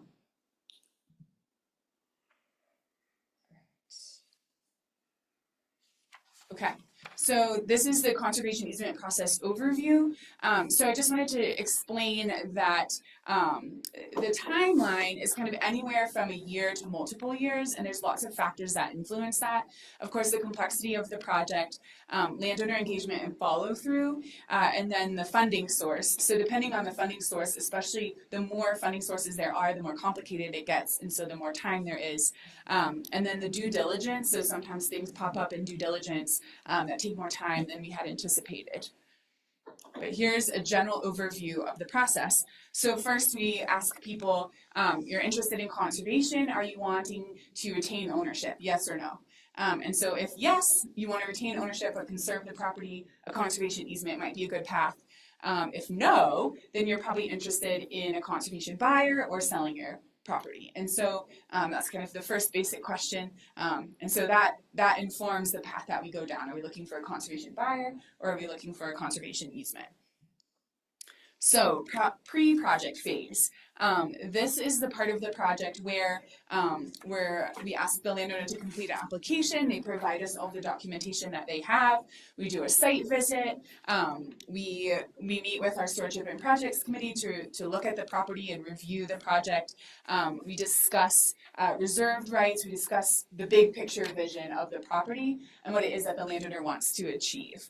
And then at the end of that, we get board approval for the general concept of the project. And once we have that, we sign an engagement letter and get a project fee deposit, which then states the terms that we've agreed on and the timeline and the necessary steps. Next step is, this is an additional step if there's a funding request. So if we're asked to bring together pieces of funding and different funders, then this is a whole other step, and that's a whole other timeline that we have to bring into account, which we can easily do, but it's just important to know that different funders have different needs and different timelines. And so those institutional funders usually have requirements that we can incorporate into our timeline. So it's not a separate timeline, it just adds to what we're doing. So step 2 is due diligence and conservation easement drafting. So this is where we really start to dig into the title report, the appraisal, the baseline, any mineral or water reports that are necessary. And then at the same time, we're working to draft the deed of conservation easement. We highly recommend landowners have their own legal and financial counsel, and generally we work with those experts to negotiate the conservation easement document to ensure that the landowner's rights are protected and that their vision is executed. And then the closing process. So, I think anyone who's dealt with real estate understands what this looks like. But basically, we've done all of our due diligence. The conservation easement is finalized. We close at closing a title company. We collect our fees, and then the landowner moves on with the state tax credit process if that's applicable. So I have a couple of examples of how deals have been done in the past. Minturn Boneyard, you guys are all familiar. So the conservation values here were public recreation, open space, and scenic open space. And this property closed in 2018. The funders involved were Great Outdoors Colorado and Eagle County Open Space. And so this was an example where the county brought funds to the table, and in the purchase agreement, Minturn was going to own the title, and a conservation easement held by Eagle Valley Land Trust was required. So you're probably most familiar with that. Buckle to Winfrey, this is a property in Eagle. It's a private landowner. The conservation values are habitat and open space, both scenic and agricultural. This was closed in 2017, over 1,700 acres, $2.3 million conservation easement donation. And so this was a situation where as a conservation easement donation, they received the state tax credit benefits and pay their own transaction costs.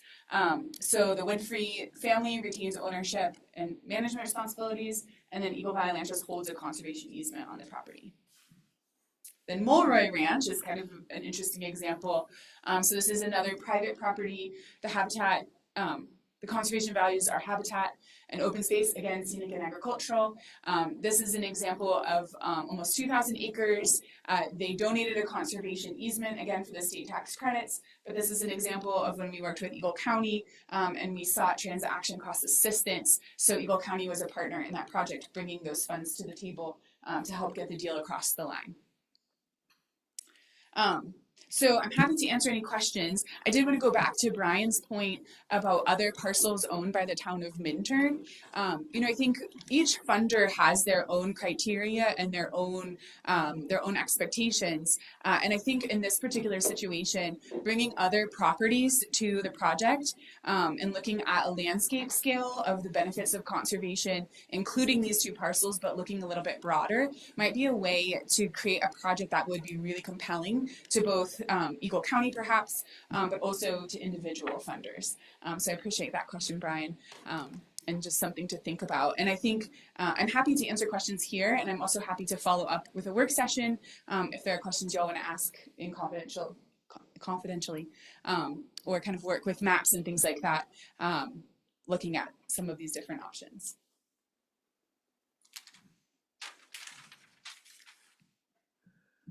So, questions?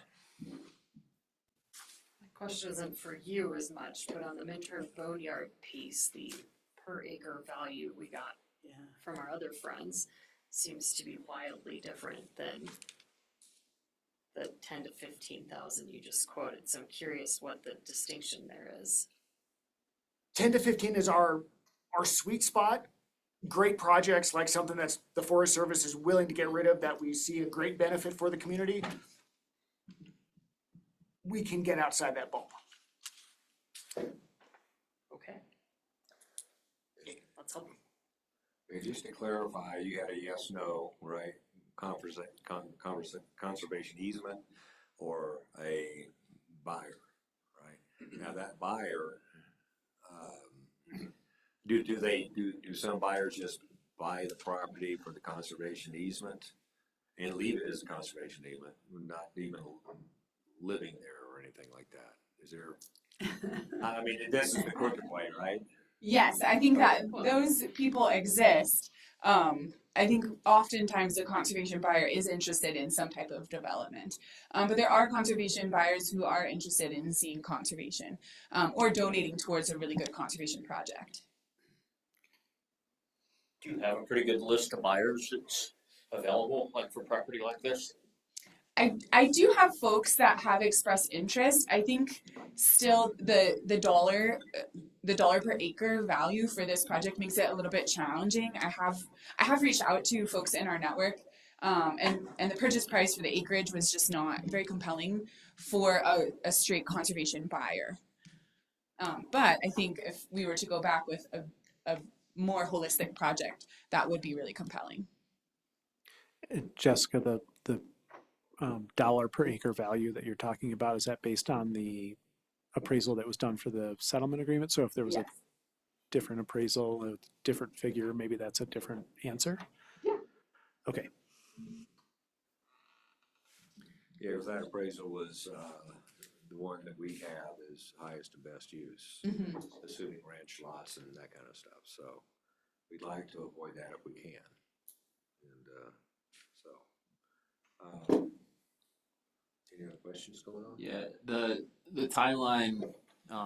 There's a couple of projects that I'm thinking of. The one that you all just announced up on Cottonwood. I'm forgetting the name of it.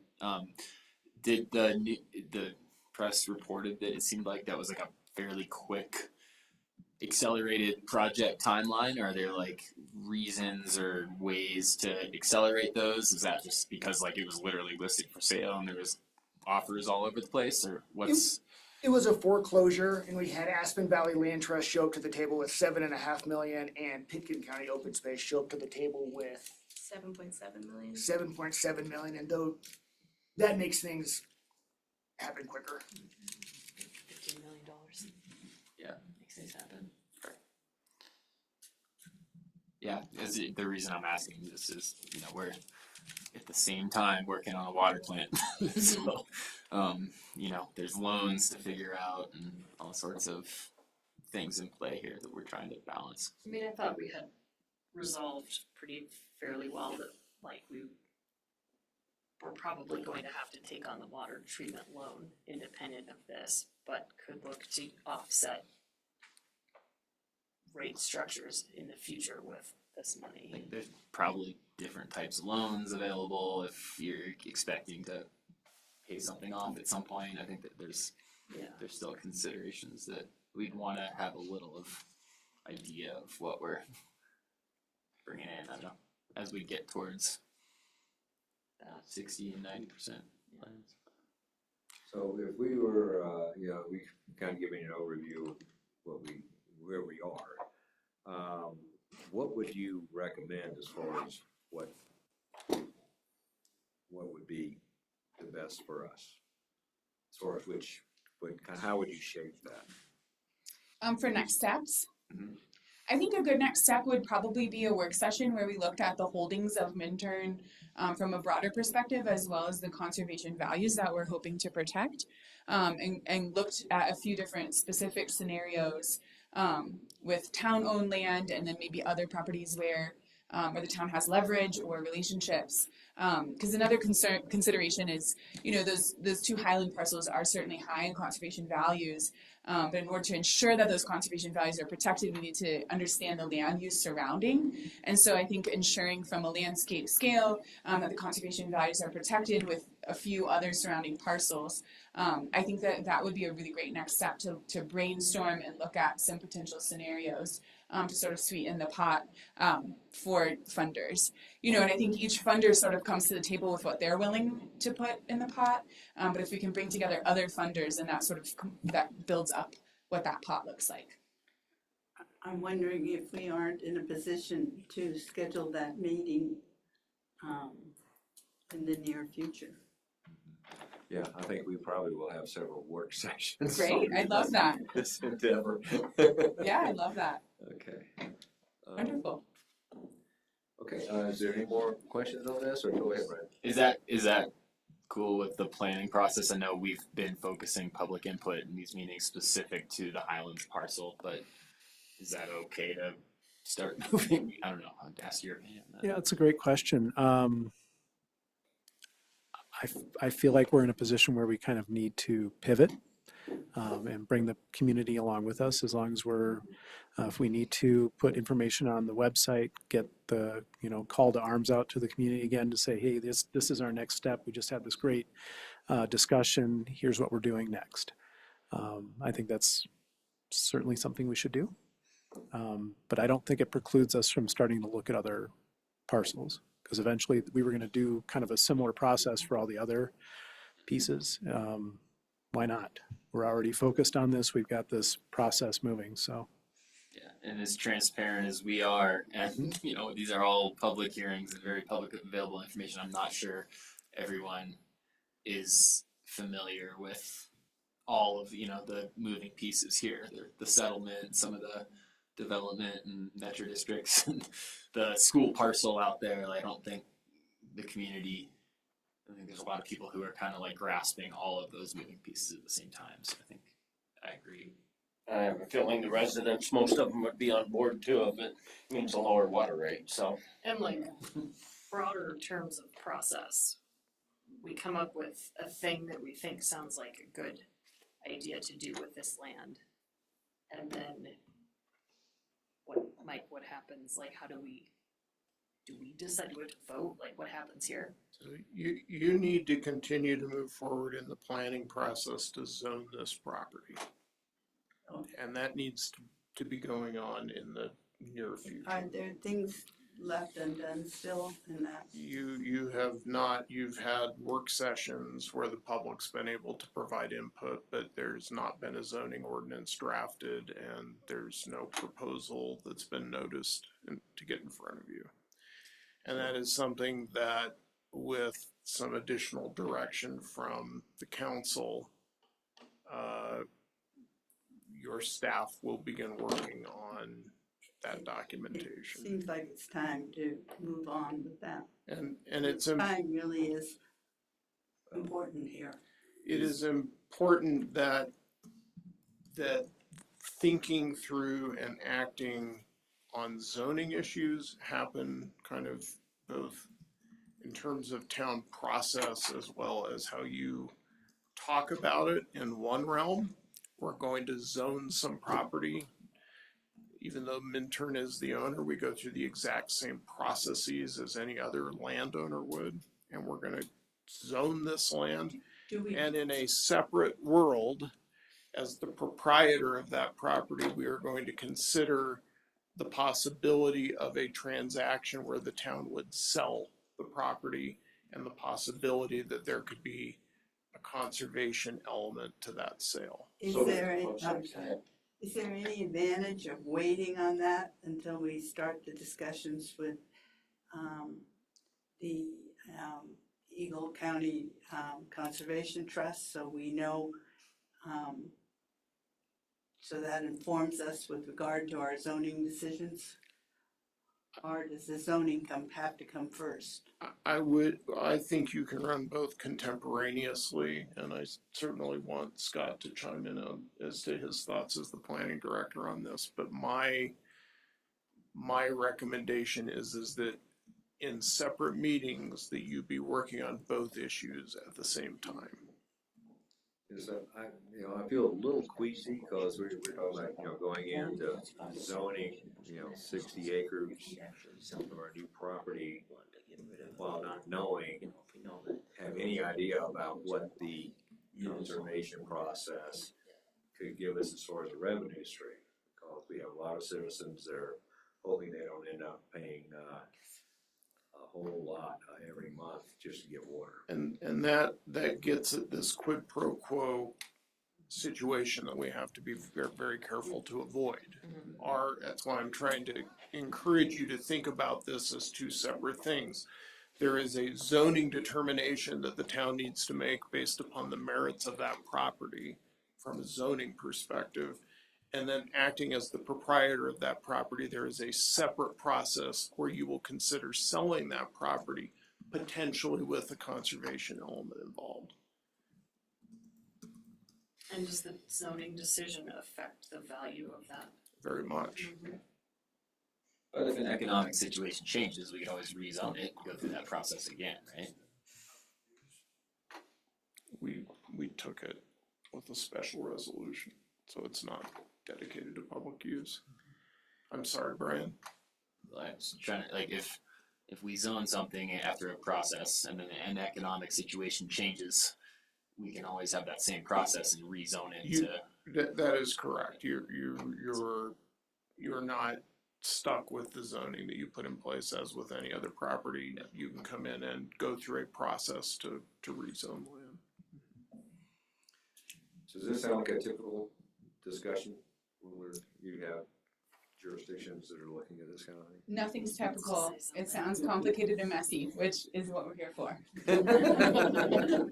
If I may just chime in briefly, we have worked with other municipalities on landscapes that have been upzoned. That's really hard for our committee and our commissioners to handle. And so we totally understand why you guys would need to go about that. But because that does dramatically increase the value, understanding our need to be fiscally responsible with our open space fund, that does really add a level of complexity for our communication to our board and to our constituents to help them understand why, a landscape that may have no entitlements on it now via the stroke of a pen went from $10 to $100. So I just have a question. How is that area zoned right now? It has no zoning. No zoning, right? That's correct. Zero zoning. It had in Eagle County, it was zoned resource 30 or resource 40. And we took that land, and as part of the Battle Mountain zoning resolution, it is in a holding zone because we knew we needed to go through a public planning process to determine how that property should be used. So with no zoning, that's the 30-acre rule? No. It has no rights whatsoever. So there's no upzoning or It was downzoning? previously part of the PUD. It had Which means to me PUD it's really cheap designations, did it not? Is one way to look at it. But effectively, it's in a holding zone. There's no uses. There's nothing. So it's waiting for zoning. And again, I want you as a council to be thinking about, these are two separate decisions. Right. Okay? You need to zone this property in a manner consistent with your zoning code, your comp plan, public input as to what reasonable uses on that land can and should be. There then is a separate process whereby the town can choose to sell that land with zoning, subject to the potential involvement of the land trust, Eagle County Open Space, other potential parties who would like to see that land potentially both used in certain ways, but also conserved in certain ways. Understood. So we can't sell it without getting it out of the holding zone. You absolutely can, but who would buy it? Yeah. They need to have know what they're buying. So, I think though, if we go through the zoning process, so that's gonna be hearings, that we'll have public hearings in planning, commission and the board. That would be, because I'm anticipating there's a lot of ambivalence in our town. They love the idea of wildlife and conservation, but at the same time, they don't want to spend $250 to $300 a month just for water. And so there's we need to understand where our citizens are. And so we can't move forward. The zoning process will, we can hopefully get an idea at some point what it means to go with maybe a hybrid option where you have a conservation buyer that maybe just wants to have a homestead up in the corner of your parcel or whatever. I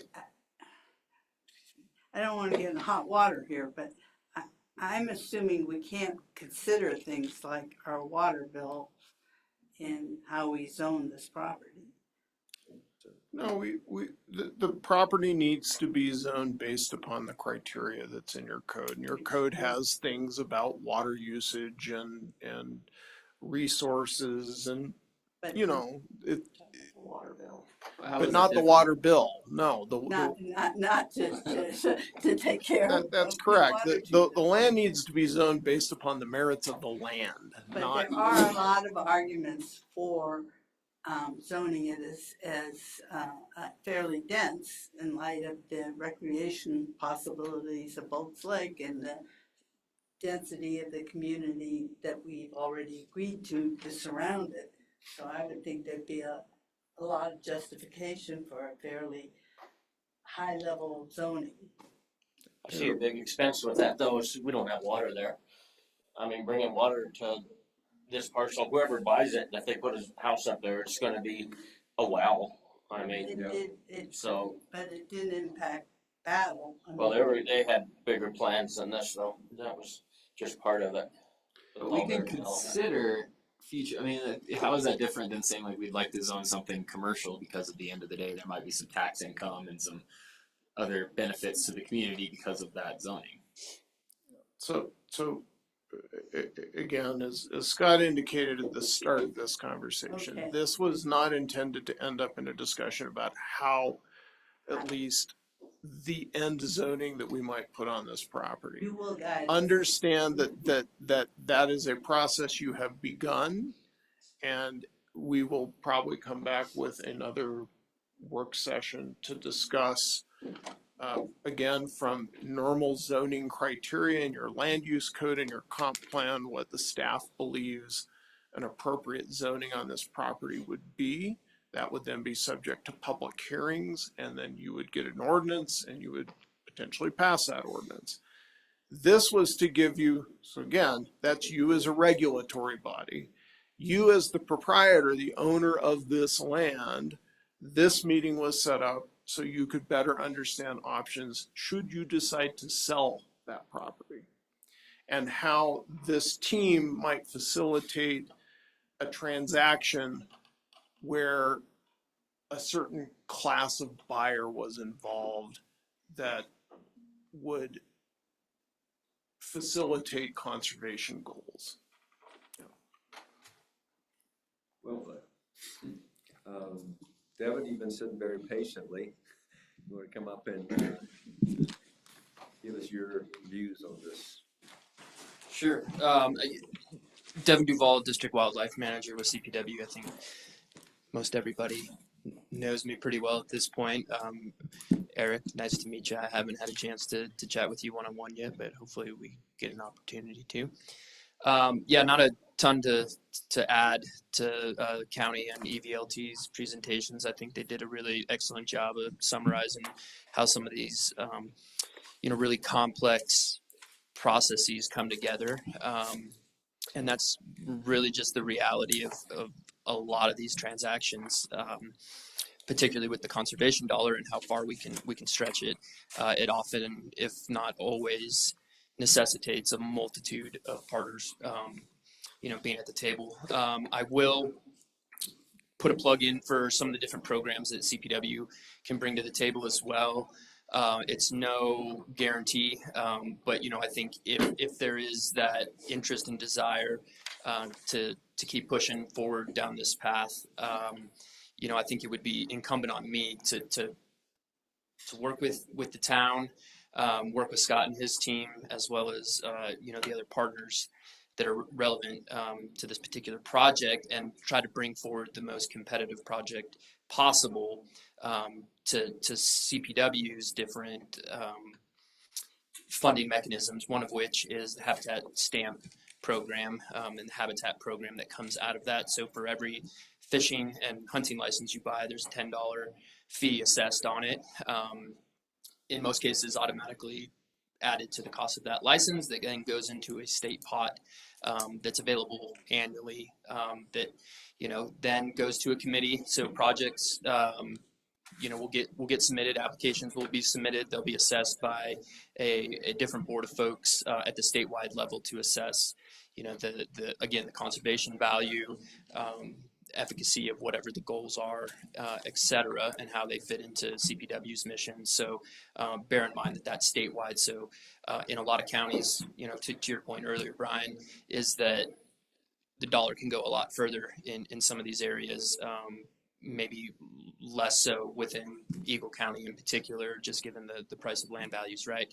So, I think that's where we get creative. And try to find different opportunities to broaden the scope and make a really compelling argument if we were to get to a point where we wanted to submit for a project like that. Additionally, there's a variety of different Habitat Partnership Program is one of them, but different programs that can alleviate and at least partner with matching funds to absorb some of the costs for active management of a parcel if there was a desire to do water improvement projects or habitat enhancement projects, so on and so forth.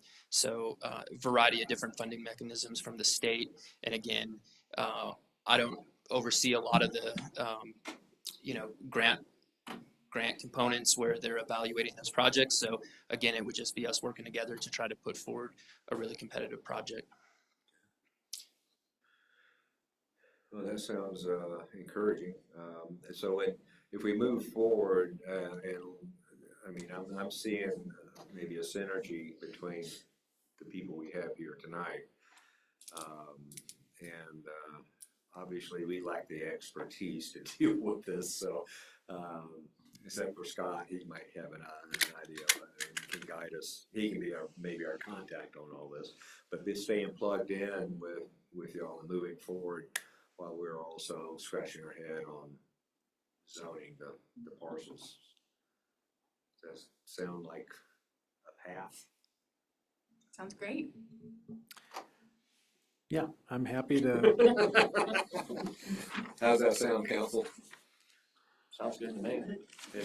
And maybe Jesse can find other organizations that can join with us with the same process. Is that the takeaway, to try to schedule a work session where we can sit down and look at a landscape level in that area with these groups and the public? I think obviously I know Open Space has been there last summer, but Jesse, you haven't seen it. I haven't been on it. No, I'd love to. Yeah, it's beautiful up there, but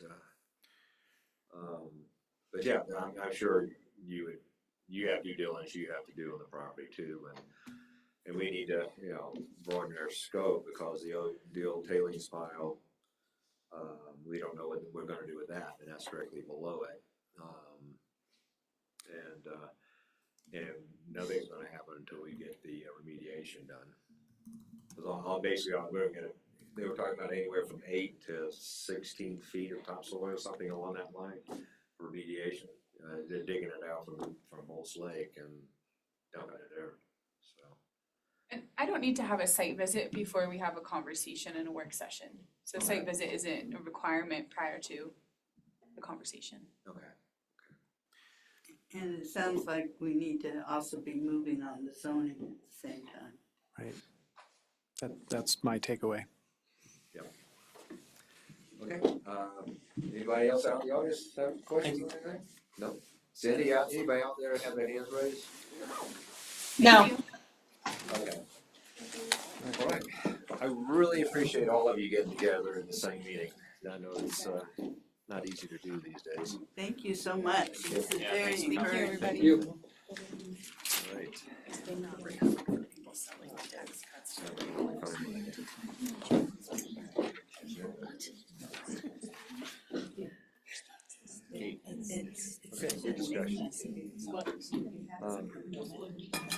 Okay.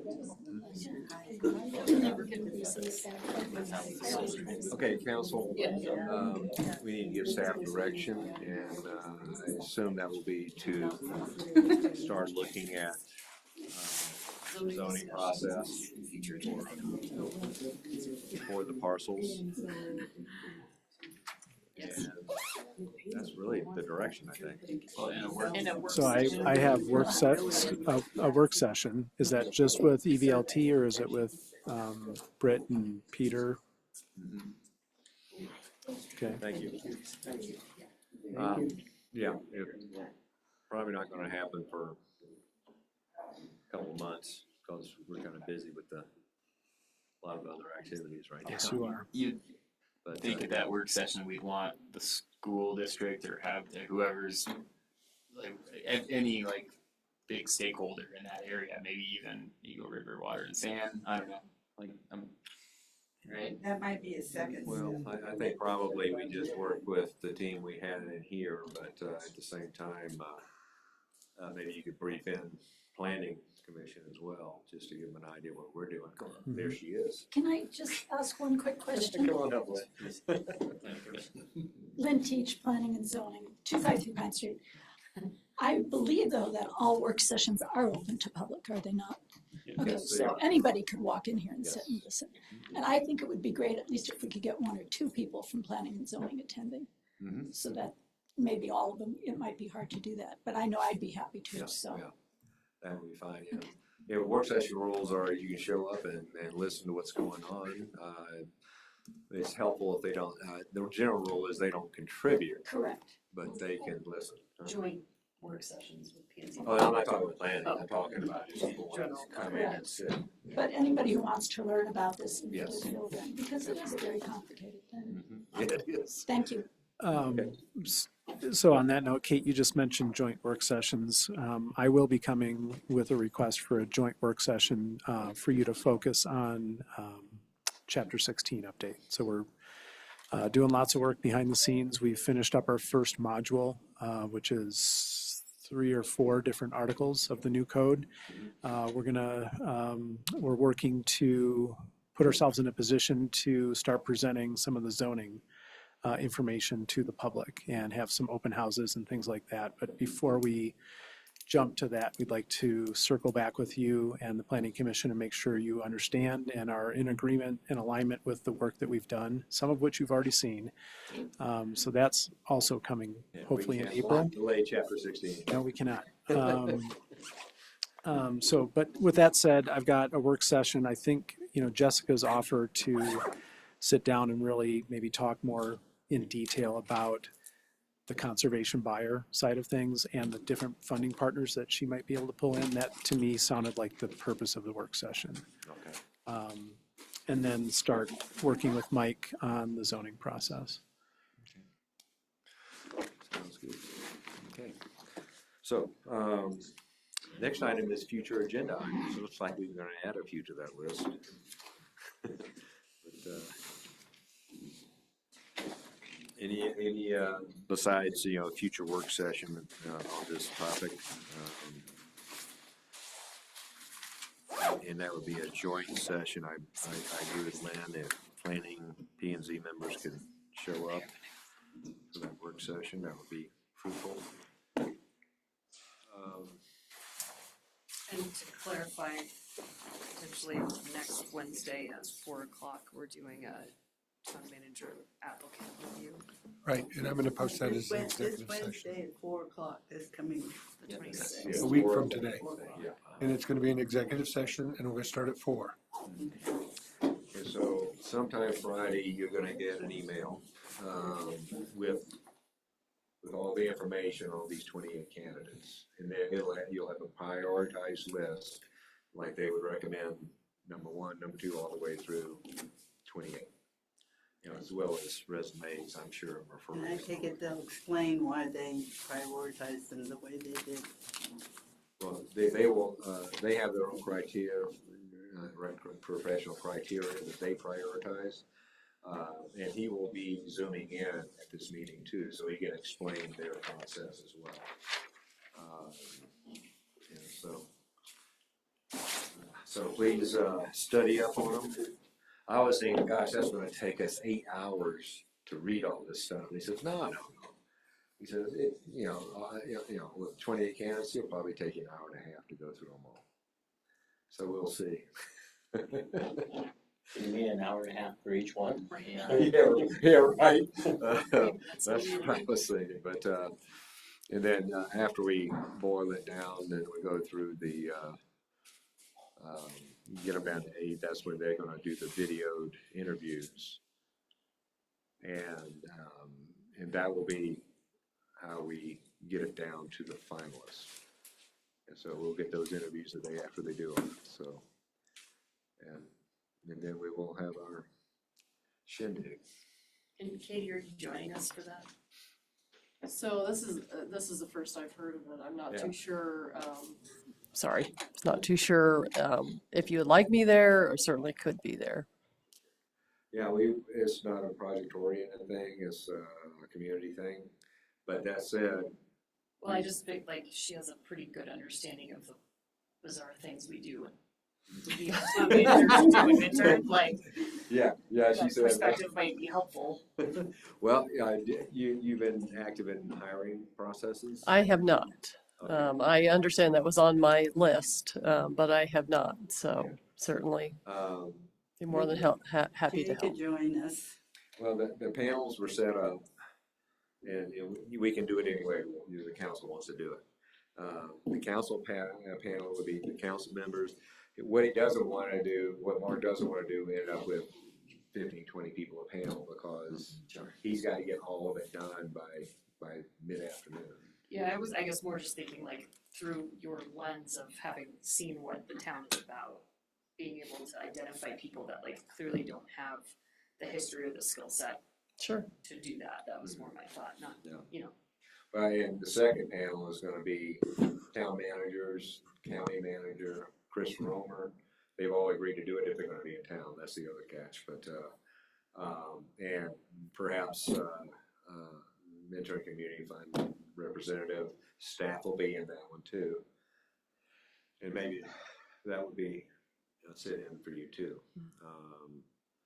So, and I'm not sure, is Jay, you and Katie or whatever, Scott, I don't know, Scott, if you would feel like that you could be contributing to that. That would be Absolutely. fun. Yeah. And I don't know if Mike's going to both of them or not, but he's mainly going to the council just to keep us in line. Because it's illegal. Yeah.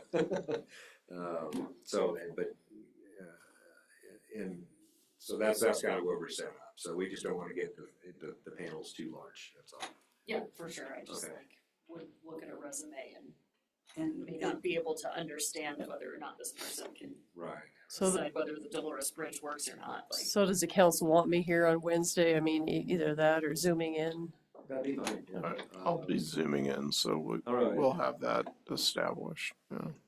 So will we, the way you will we be done at 5:30, or will we be upstairs, or?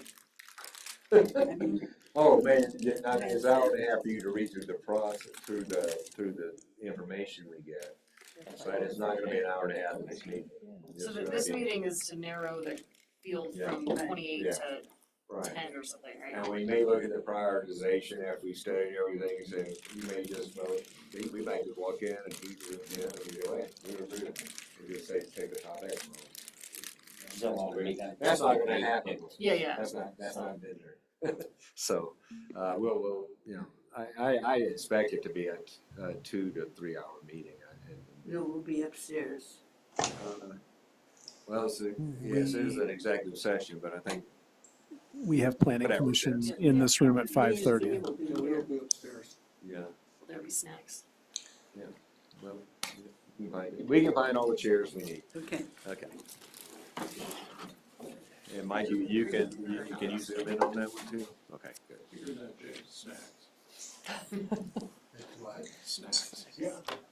Jay, oh, sorry, Jay, if I can, or Earl, if I can jump in. I think Jay already stated this, but I think we're expecting to have that information from the recruiter by Friday of this week. So if everyone has a chance to review that information prior to Wednesday, hopefully that will speed things along a little bit. But yes, I would still expect it to be somewhat of a long meeting, but. That's our intent, yeah. If we get it ahead of time. Take a motion to adjourn. Second? Got a motion by Eric. Do we have a second? Oh, yeah. Kate. Oh, Kate, okay. Motion by Eric, second by Kate. All in favor? Aye. Aye. Reading material. Okay.